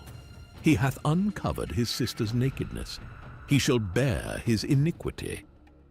And if a man shall lie with a woman having her sickness, and shall uncover her nakedness, he hath discovered her fountain, and she hath uncovered the fountain of her blood, and both of them shall be cut off from among their people. And thou shalt not uncover the nakedness of thy mother's sister, nor of thy father's sister, for he uncovereth his near kin. They shall bear their iniquity. And if a man shall lie with his uncle's wife, he hath uncovered his uncle's nakedness. They shall bear their sin, they shall die childless. And if a man shall take his brother's wife, it is an unclean thing. He hath uncovered his brother's nakedness. They shall be childless. Ye shall therefore keep all my statutes and all my judgments, and do them, that the land whither I bring you to dwell therein spew you not out. And ye shall not walk in the manners of the nation which I cast out before you. For they committed all these things, and therefore I abhorred them. But I have said unto you, ye shall inherit their land, and I will give it unto you to possess it, a land that floweth with milk and honey. I am the Lord your God, which have separated you from other people. Ye shall therefore put difference between clean beasts and unclean, and between unclean fowls and clean. And ye shall not make your souls abominable by beast, or by fowl, or by any manner of living thing that creepeth on the ground, which I have separated from you as unclean. And ye shall be holy unto me, for I the Lord am holy, and have severed you from other people, that ye should be mine. A man also or woman that hath a familiar spirit, or that is a wizard, shall surely be put to death. They shall stone them with stones, their blood shall be upon them. Leviticus chapter 21. And the Lord said unto Moses, Speak unto the priests the sons of Aaron, and say unto them, There shall none be defiled for the dead among his people, but for his kin, that is near unto him, that is, for his mother, and for his father, and for his son, and for his daughter, and for his brother, and for his sister a virgin, that is nigh unto him, which hath had no husband. For her may he be defiled, but he shall not defile himself, being a chief man among his people, to profane himself. They shall not make baldness upon their head, neither shall they shave off the corner of their beard, nor make any cuttings in their flesh. They shall be holy unto their God, and not profane the name of their God. For the offerings of the Lord made by fire, and the bread of their God, they do offer. Therefore they shall be holy. They shall not take a wife that is a whore or profane, neither shall they take a woman put away from her husband, for he is holy unto his God. Thou shalt sanctify him therefore, for he offereth the bread of thy God. He shall be holy unto thee. For I the Lord, which sanctify you, am holy. And the daughter of any priest, if she profane herself by playing the whore, she profaneth her father. She shall be burnt with fire. And he that is the high priest among his brethren, upon whose head the anointing oil was poured, and that is consecrated to put on the garments, shall not uncover his head, nor rend his clothes. Neither shall he go into any dead body, nor defile himself for his father, or for his mother. Neither shall he go out of the sanctuary, nor profane the sanctuary of his God. For the crown of the anointing oil of his God is upon him. I am the Lord. And he shall take a wife in her virginity. A widow, or a divorced woman, or profane, or an harlot, these shall he not take. But he shall take a virgin of his own people to wife. Neither shall he profane his seed among his people, for I, the Lord, do sanctify him. And the Lord spake unto Moses, saying, Speak unto Aaron, saying, Whosoever he be of thy seed in their generations that hath any blemish, let him not approach to offer the bread of his God. For whatsoever man he be that hath a blemish, he shall not approach. A blind man, or a lame, or he that hath a flat nose, or anything superfluous, or a man that is broken-footed, or broken-handed, or crook-backed, or a dwarf, or that hath a blemish in his eye, or be scurvy, or scabbed, or hath his stones broken. No man that hath a blemish of the seed of Aaron the priest shall come nigh to offer the offerings of the Lord made by fire. He hath a blemish. He shall not come nigh to offer the bread of his God. He shall eat the bread of his God, both of the most holy and of the holy. Only he shall not go in unto the veil, nor come nigh unto the altar, because he hath a blemish, that he profane not my sanctuaries. For I, the Lord, do sanctify them. And Moses told it unto Aaron, and to his sons, and unto all the children of Israel. Leviticus chapter 22. And the Lord spake unto Moses, saying, Speak unto Aaron and to his sons, that they separate themselves from the holy things of the children of Israel, and that they profane not my holy name in those things which they hallow unto me. I am the Lord. Say unto them, Whosoever he be of all your seed among your generations, that goeth unto the holy things which the children of Israel hallow unto the Lord, having his uncleanness upon him, that soul shall be cut off from my presence. I am the Lord. What man soever of the seed of Aaron is a leper, or hath a running issue, he shall not eat of the holy things until he be clean. And whoso toucheth anything that is unclean by the dead, or a man whose seed goeth from him, or whosoever toucheth any creeping thing whereby he may be made unclean, or a man of whom he may take uncleanness, whatsoever uncleanness he hath, the soul which hath touched any such shall be unclean until even, and shall not eat of the holy things, unless he wash his flesh with water. And when the sun is down, he shall be clean, and shall afterward eat of the holy things, because it is his food. That which dieth of itself, or is torn with beasts, he shall not eat to defile himself therewith. I am the Lord. They shall therefore keep mine ordinance, lest they bear sin for it, and die therefore if they profane it. I, the Lord, do sanctify them. There shall no stranger eat of the holy thing. A sojourner of the priest, or an hired servant, shall not eat of the holy thing. But if the priest buy any soul with his money, he shall eat of it, and he that is born in his house, they shall eat of his meat. If the priest's daughter also be married unto a stranger, she may not eat of an offering of the holy things. But if the priest's daughter be a widow or divorced, and have no child, and is returned unto her father's house, as in her youth, she shall eat of her father's meat, but there shall no stranger eat thereof. And if a man eat of the holy thing unwittingly, then he shall put the fifth part thereof unto it, and shall give it unto the priest with the holy thing. And they shall not profane the holy things of the children of Israel, which they offer unto the Lord, or suffer them to bear the iniquity of trespass when they eat their holy things. For I, the Lord, do sanctify them.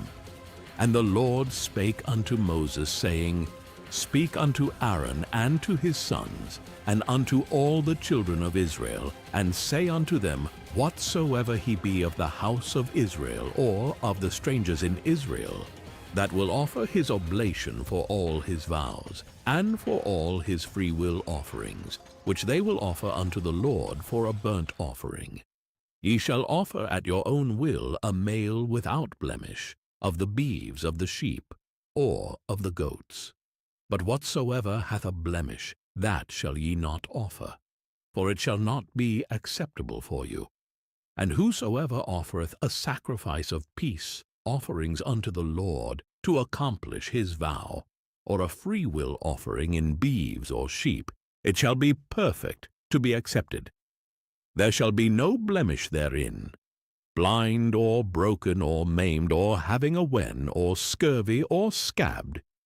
Ye shall not offer these unto the Lord, nor make an offering by fire of them upon the altar unto the Lord. Either a bullock or a lamb that hath anything superfluous or lacking in his parts, that mayest thou offer for a freewill offering. But for a vow it shall not be accepted. Ye shall not offer unto the Lord that which is bruised or crushed, or broken or cut. Neither shall ye make any offering thereof in your land. Neither from a stranger's hand shall ye offer the bread of your God of any of these, because their corruption is in them, and blemishes be in them. They shall not be accepted for you. And the Lord spake unto Moses, saying, When a bullock or a sheep or a goat is brought forth, then it shall be 7 days under the dam, and from the 8th day and thenceforth it shall be accepted for an offering made by fire unto the Lord. And whether it be cow or ewe, ye shall not kill it and her young, both in 1 day. And when ye will offer a sacrifice of thanksgiving unto the Lord, offer it at your own will. On the same day it shall be eaten up. Ye shall leave none of it until the morrow.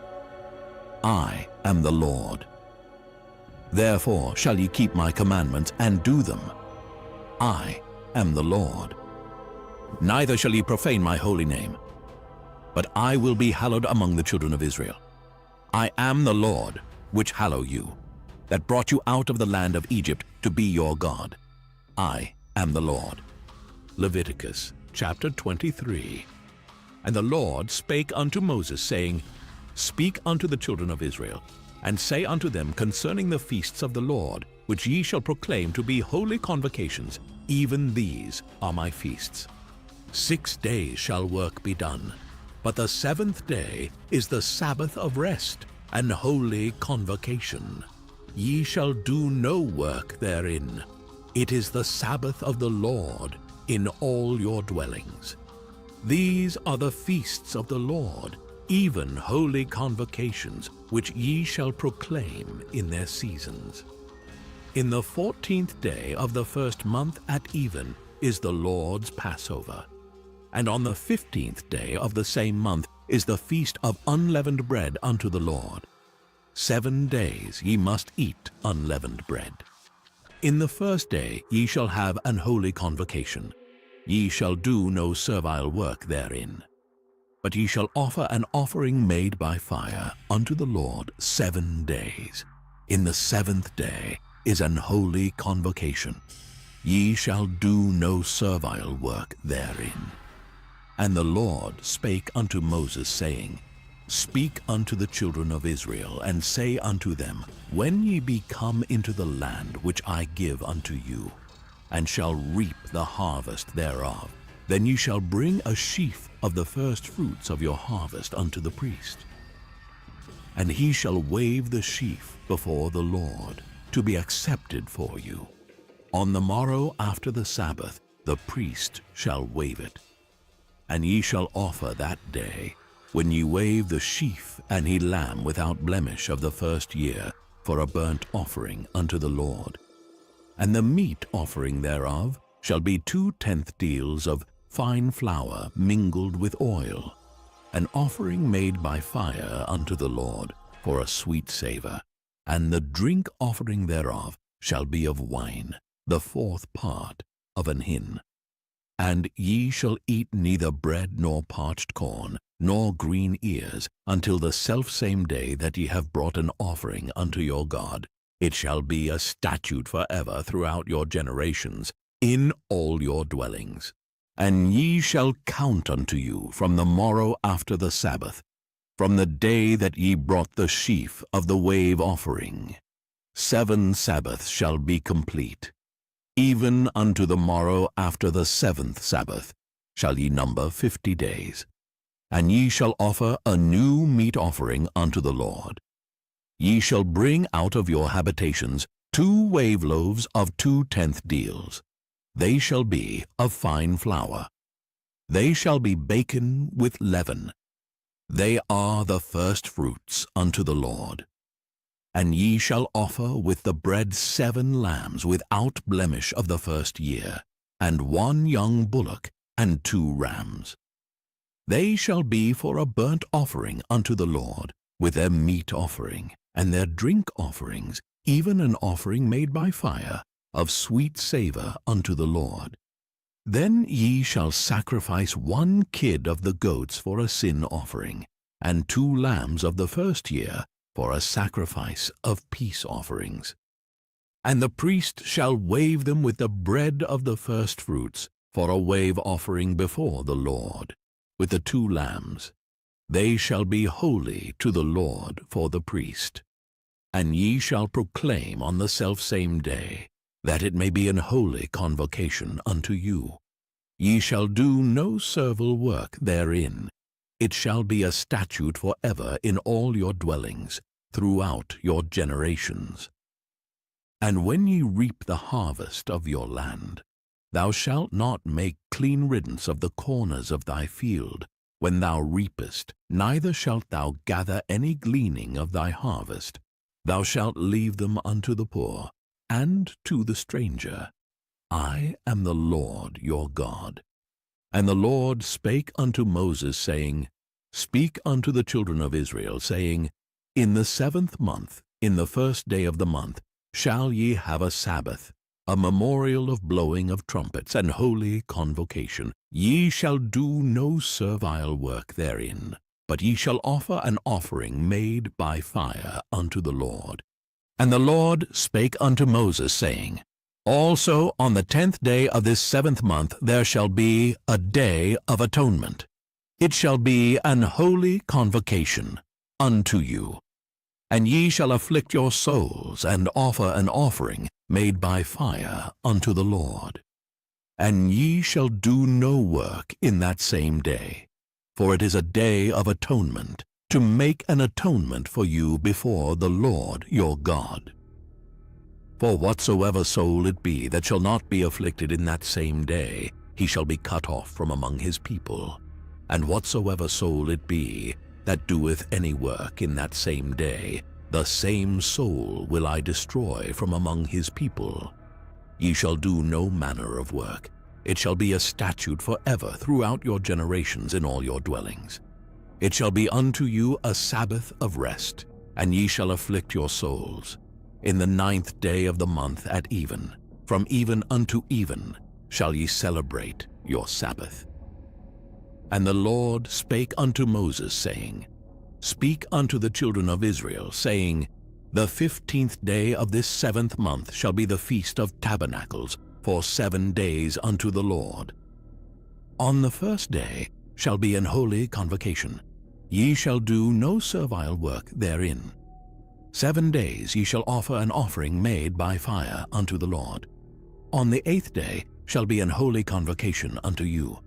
And ye shall offer an offering made by fire unto the Lord. It is a solemn assembly, and ye shall do no servile work therein.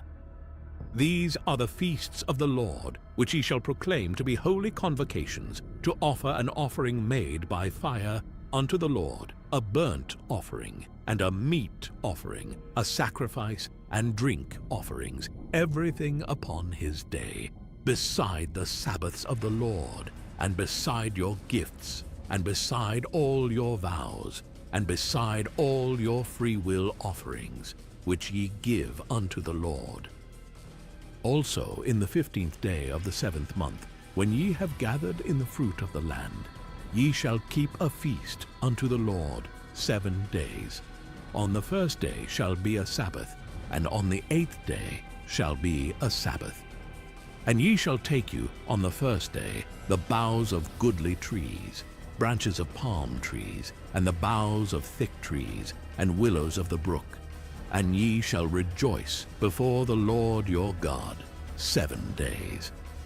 And ye shall keep it a feast unto the Lord 7 days in the year. It shall be a statute forever in your generations. Ye shall celebrate in it in the 7th month. Ye shall dwell in booths 7 days.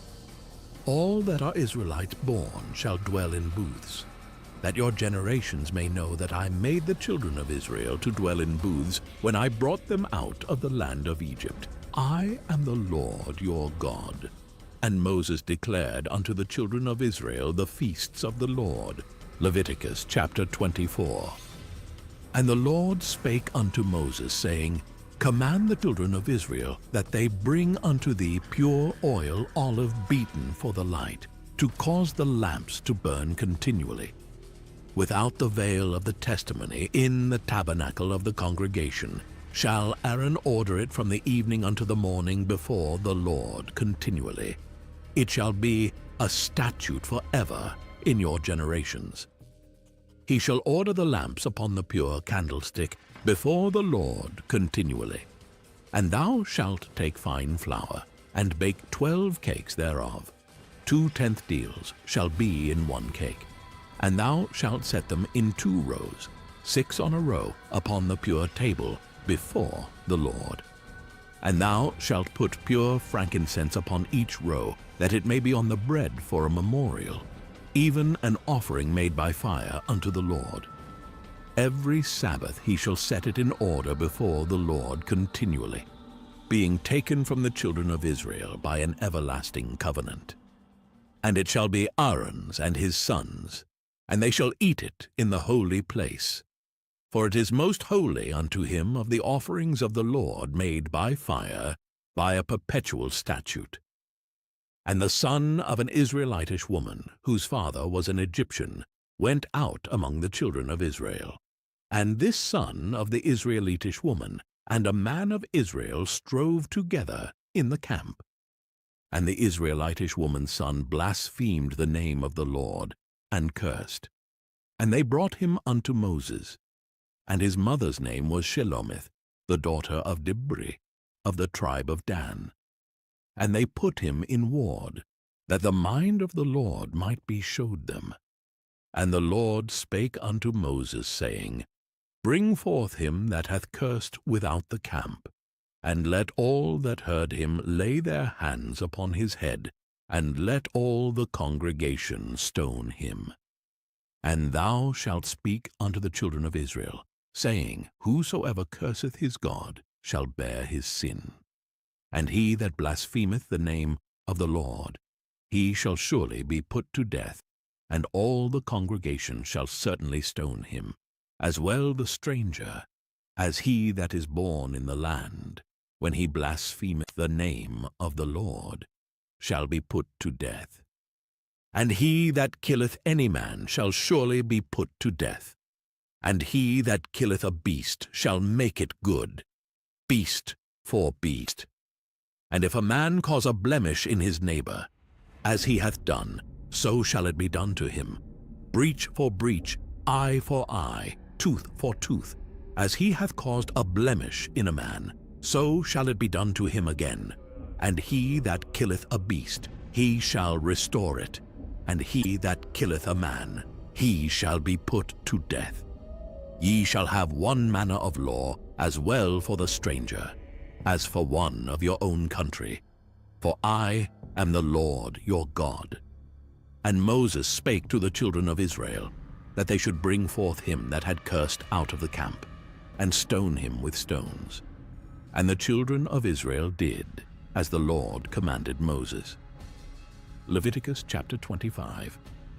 And the Lord spake unto Moses in Mount Sinai, saying, Speak unto the children of Israel, and say unto them, when ye come into the land which I give you, then shall the land keep a Sabbath unto the Lord.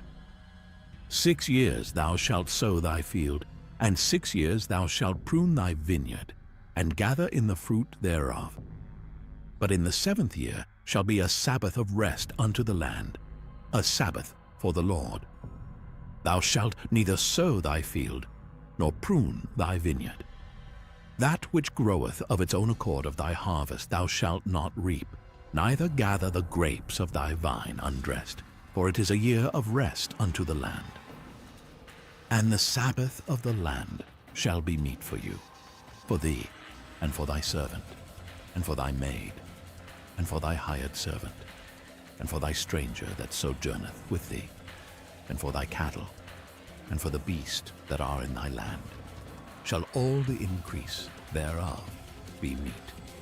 And thou shalt number 7 Sabbaths of years unto thee, 7 times 7 years. And the space of the 7 Sabbaths of years shall be unto thee 49 years.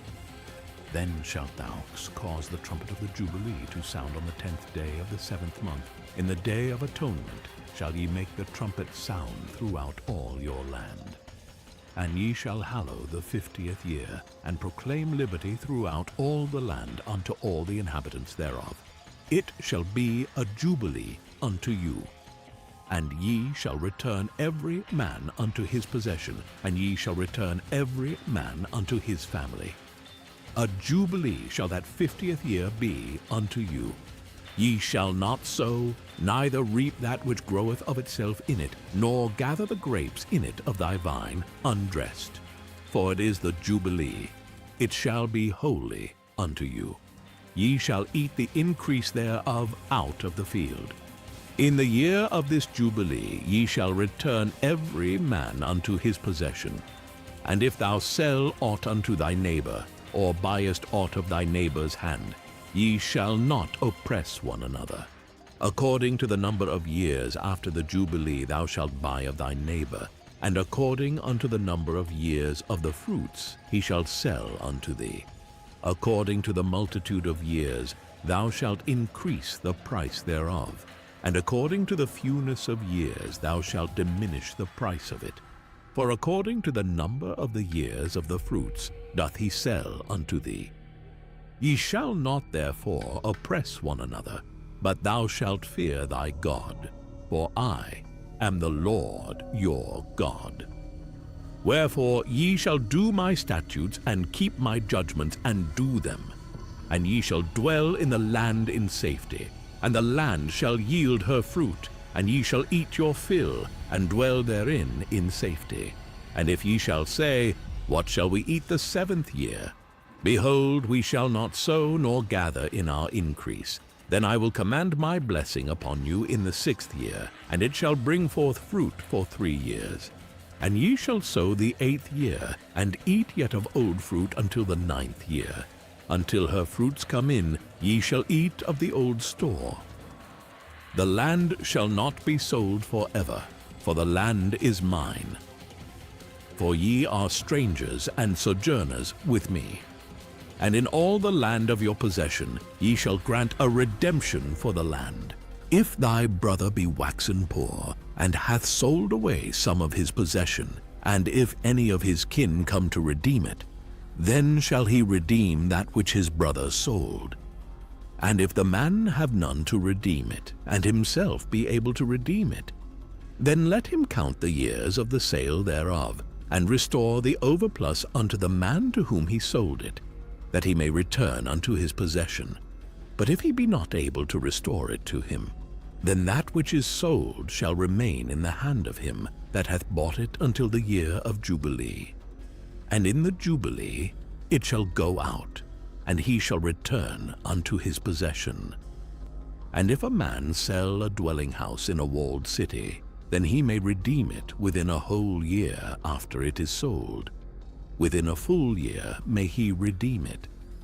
And if it be not redeemed within the space of a full year, then the house that is in the walled city shall be established forever to him that bought it throughout his generations. It shall not go out in the Jubilee. But the houses of the villages which have no wall round about them shall be counted as the fields of the country. They may be redeemed, and they shall go out in the Jubilee. Notwithstanding the cities of the Levites and the houses of the cities of their possession, may the Levites redeem at any time. And if a man purchase of the Levites, then the house that was sold and the city of his possession shall go out in the year of Jubilee. For the houses of the cities of the Levites are their possession among the children of Israel. But the field of the suburbs of their cities may not be sold, for it is their perpetual possession. And if thy brother be waxen poor, and fallen in decay with thee, then thou shalt relieve him, yea, though he be a stranger or a sojourner, that he may live with thee.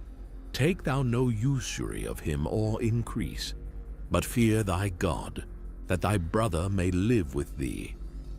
Thou shalt not give him thy money upon usury, nor lend him thy victuals for increase. I am the Lord your God, which brought you forth out of the land of Egypt, to give you the land of Canaan, and to be your God. And if thy brother that dwelleth by thee be waxen poor, and be sold unto thee, thou shalt not compel him to serve as a bondservant, but as an hired servant, and as a sojourner he shall be with thee, and shall serve thee unto the year of Jubilee. And then shall he depart from thee, both he and his children with him, and shall return unto his own family, and unto the possession of his fathers shall he return. For they are my servants, which I brought forth out of the land of Egypt. They shall not be sold as bondmen. Thou shalt not rule over him with rigor, but shalt fear thy God. Both thy bondmen and thy bondmaids, which thou shalt have, shall be of the heathen that are round about you. Of them shall ye buy bondmen and bondmaids. Moreover, of the children of the strangers that do sojourn among you, of them shall ye buy, and of their families that are with you, which they begat in your land, and they shall be your possession. And ye shall take them as an inheritance for your children after you, to inherit them for a possession. They shall be your bondmen forever.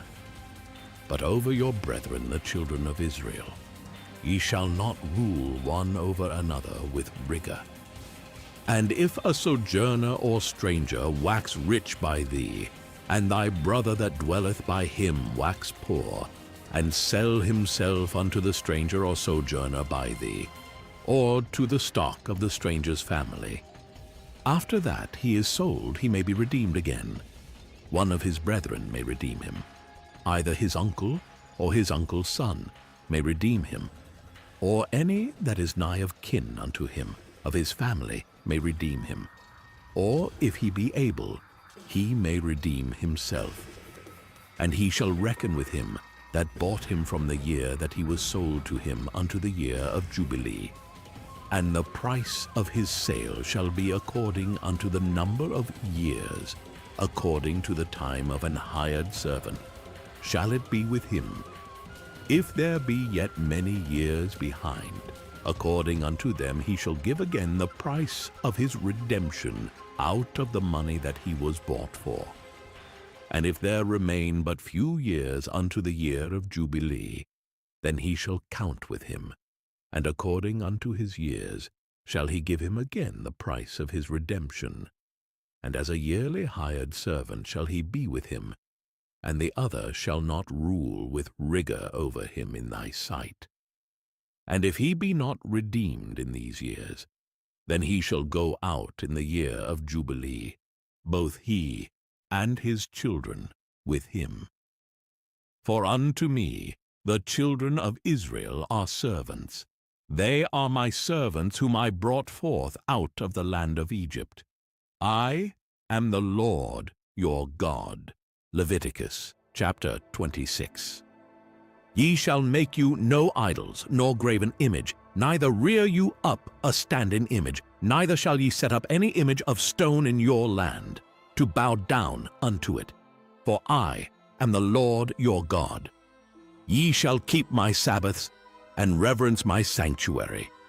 I am the Lord. If ye walk in my statutes and keep my commandments and do them, then I will give you rain in due season, and the land shall yield her increase, and the trees of the field shall yield their fruit. And your threshing shall reach unto the vintage, and the vintage shall reach unto the sowing time. And ye shall eat your bread to the full, and dwell in your land safely. And I will give peace in the land, and ye shall lie down, and none shall make you afraid. And I will rid evil beasts out of the land, neither shall the sword go through your land. And ye shall chase your enemies, and they shall fall before you by the sword. And 5 of you shall chase 100, and 100 of you shall put 10,000 to flight, and your enemies shall fall before you by the sword. For I will have respect unto you, and make you fruitful, and multiply you, and establish my covenant with you. And ye shall eat old store, and bring forth the old because of the new. And I will set my tabernacle among you, and my soul shall not abhor you. And I will walk among you, and will be your God, and ye shall be my people. I am the Lord your God, which brought you forth out of the land of Egypt, that ye should not be their bondmen. And I have broken the bands of your yoke, and made you go upright.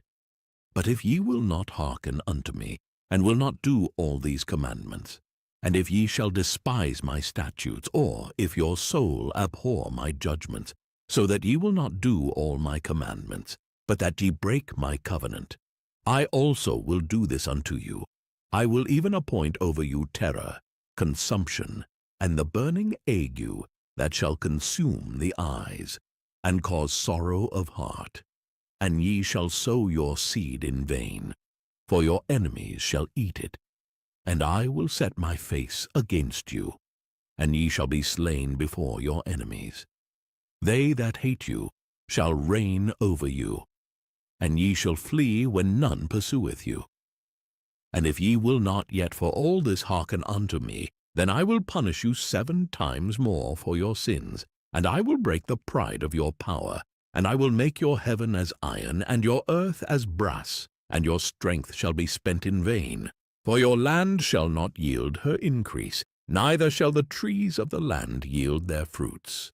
And if ye walk contrary unto me, and will not hearken unto me, I will bring 7 times more plagues upon you according to your sins. I will also send wild beasts among you, which shall rob you of your children, and destroy your cattle, and make you few in number. And your highways shall be desolate. And if ye will not be reformed by me by these things, but will walk contrary unto me, then will I also walk contrary unto you, and will punish you yet 7 times for your sins. And I will bring a sword upon you, that shall avenge the quarrel of my covenant. And when ye are gathered together within your cities, I will send the pestilence among you, and ye shall be delivered into the hand of the enemy. And when I have broken the staff of your bread, 10 women shall bake your bread in one oven, and they shall deliver you your bread again by weight. And ye shall eat, and not be satisfied. And if ye will not for all this hearken unto me, but walk contrary unto me, then I will walk contrary unto you also in fury, and I, even I, will chastise you 7 times for your sins. And ye shall eat the flesh of your sons, and the flesh of your daughters shall ye eat. And I will destroy your high places, and cut down your images, and cast your carcasses upon the carcasses of your idols. And my soul shall abhor you.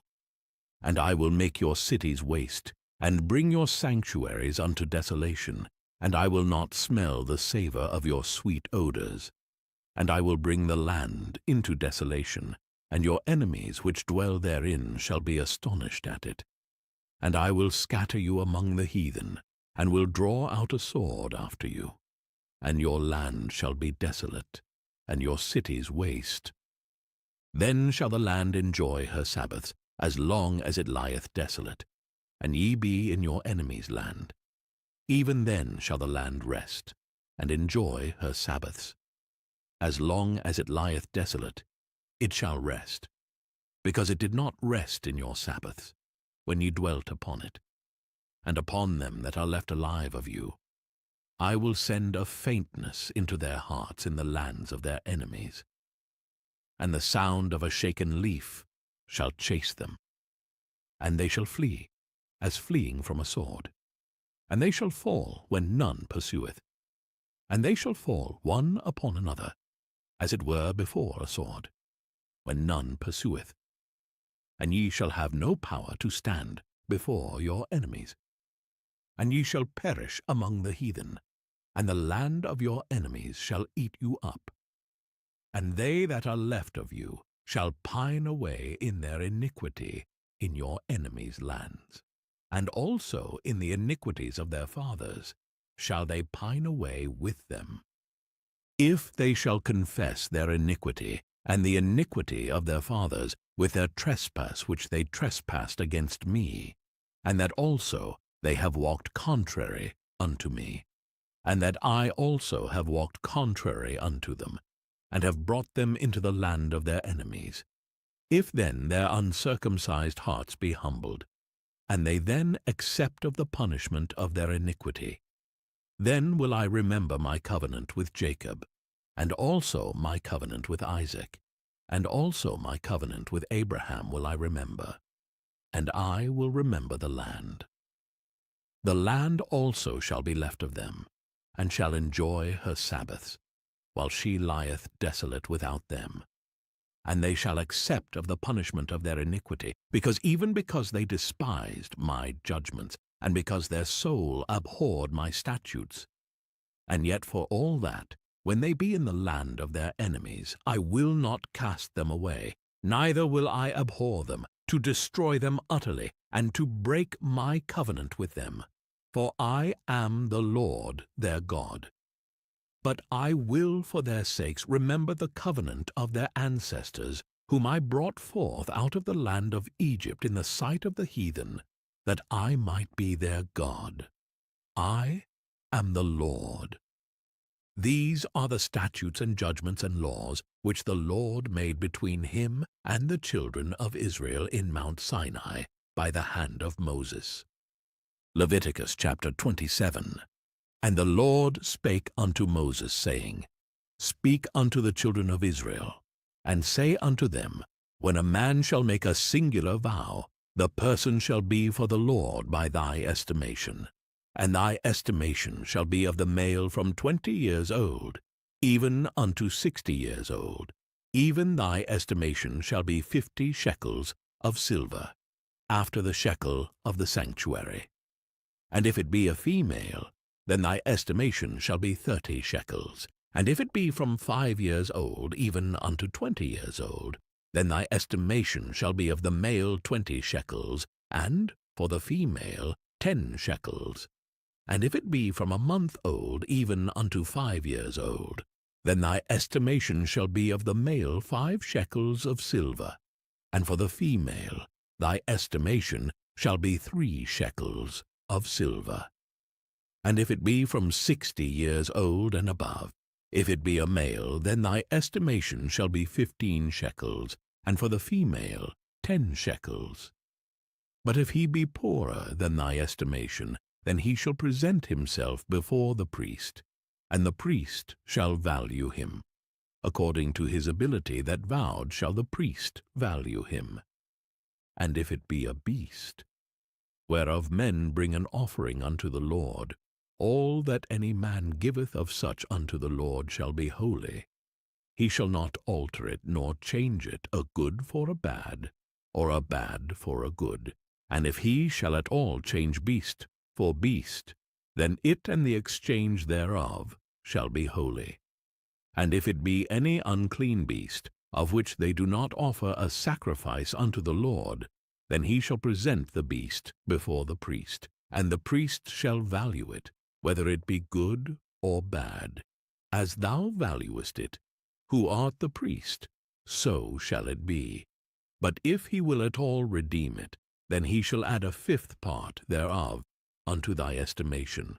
And when a man shall sanctify his house to be holy unto the Lord, then the priest shall estimate it, whether it be good or bad. As the priest shall estimate it, so shall it stand. And if he that sanctified it will redeem his house, then he shall add the fifth part of the money of thy estimation unto it, and it shall be his. And if a man shall sanctify unto the Lord some part of a field of his possession, then thy estimation shall be according to the seed thereof. An homer of barley seed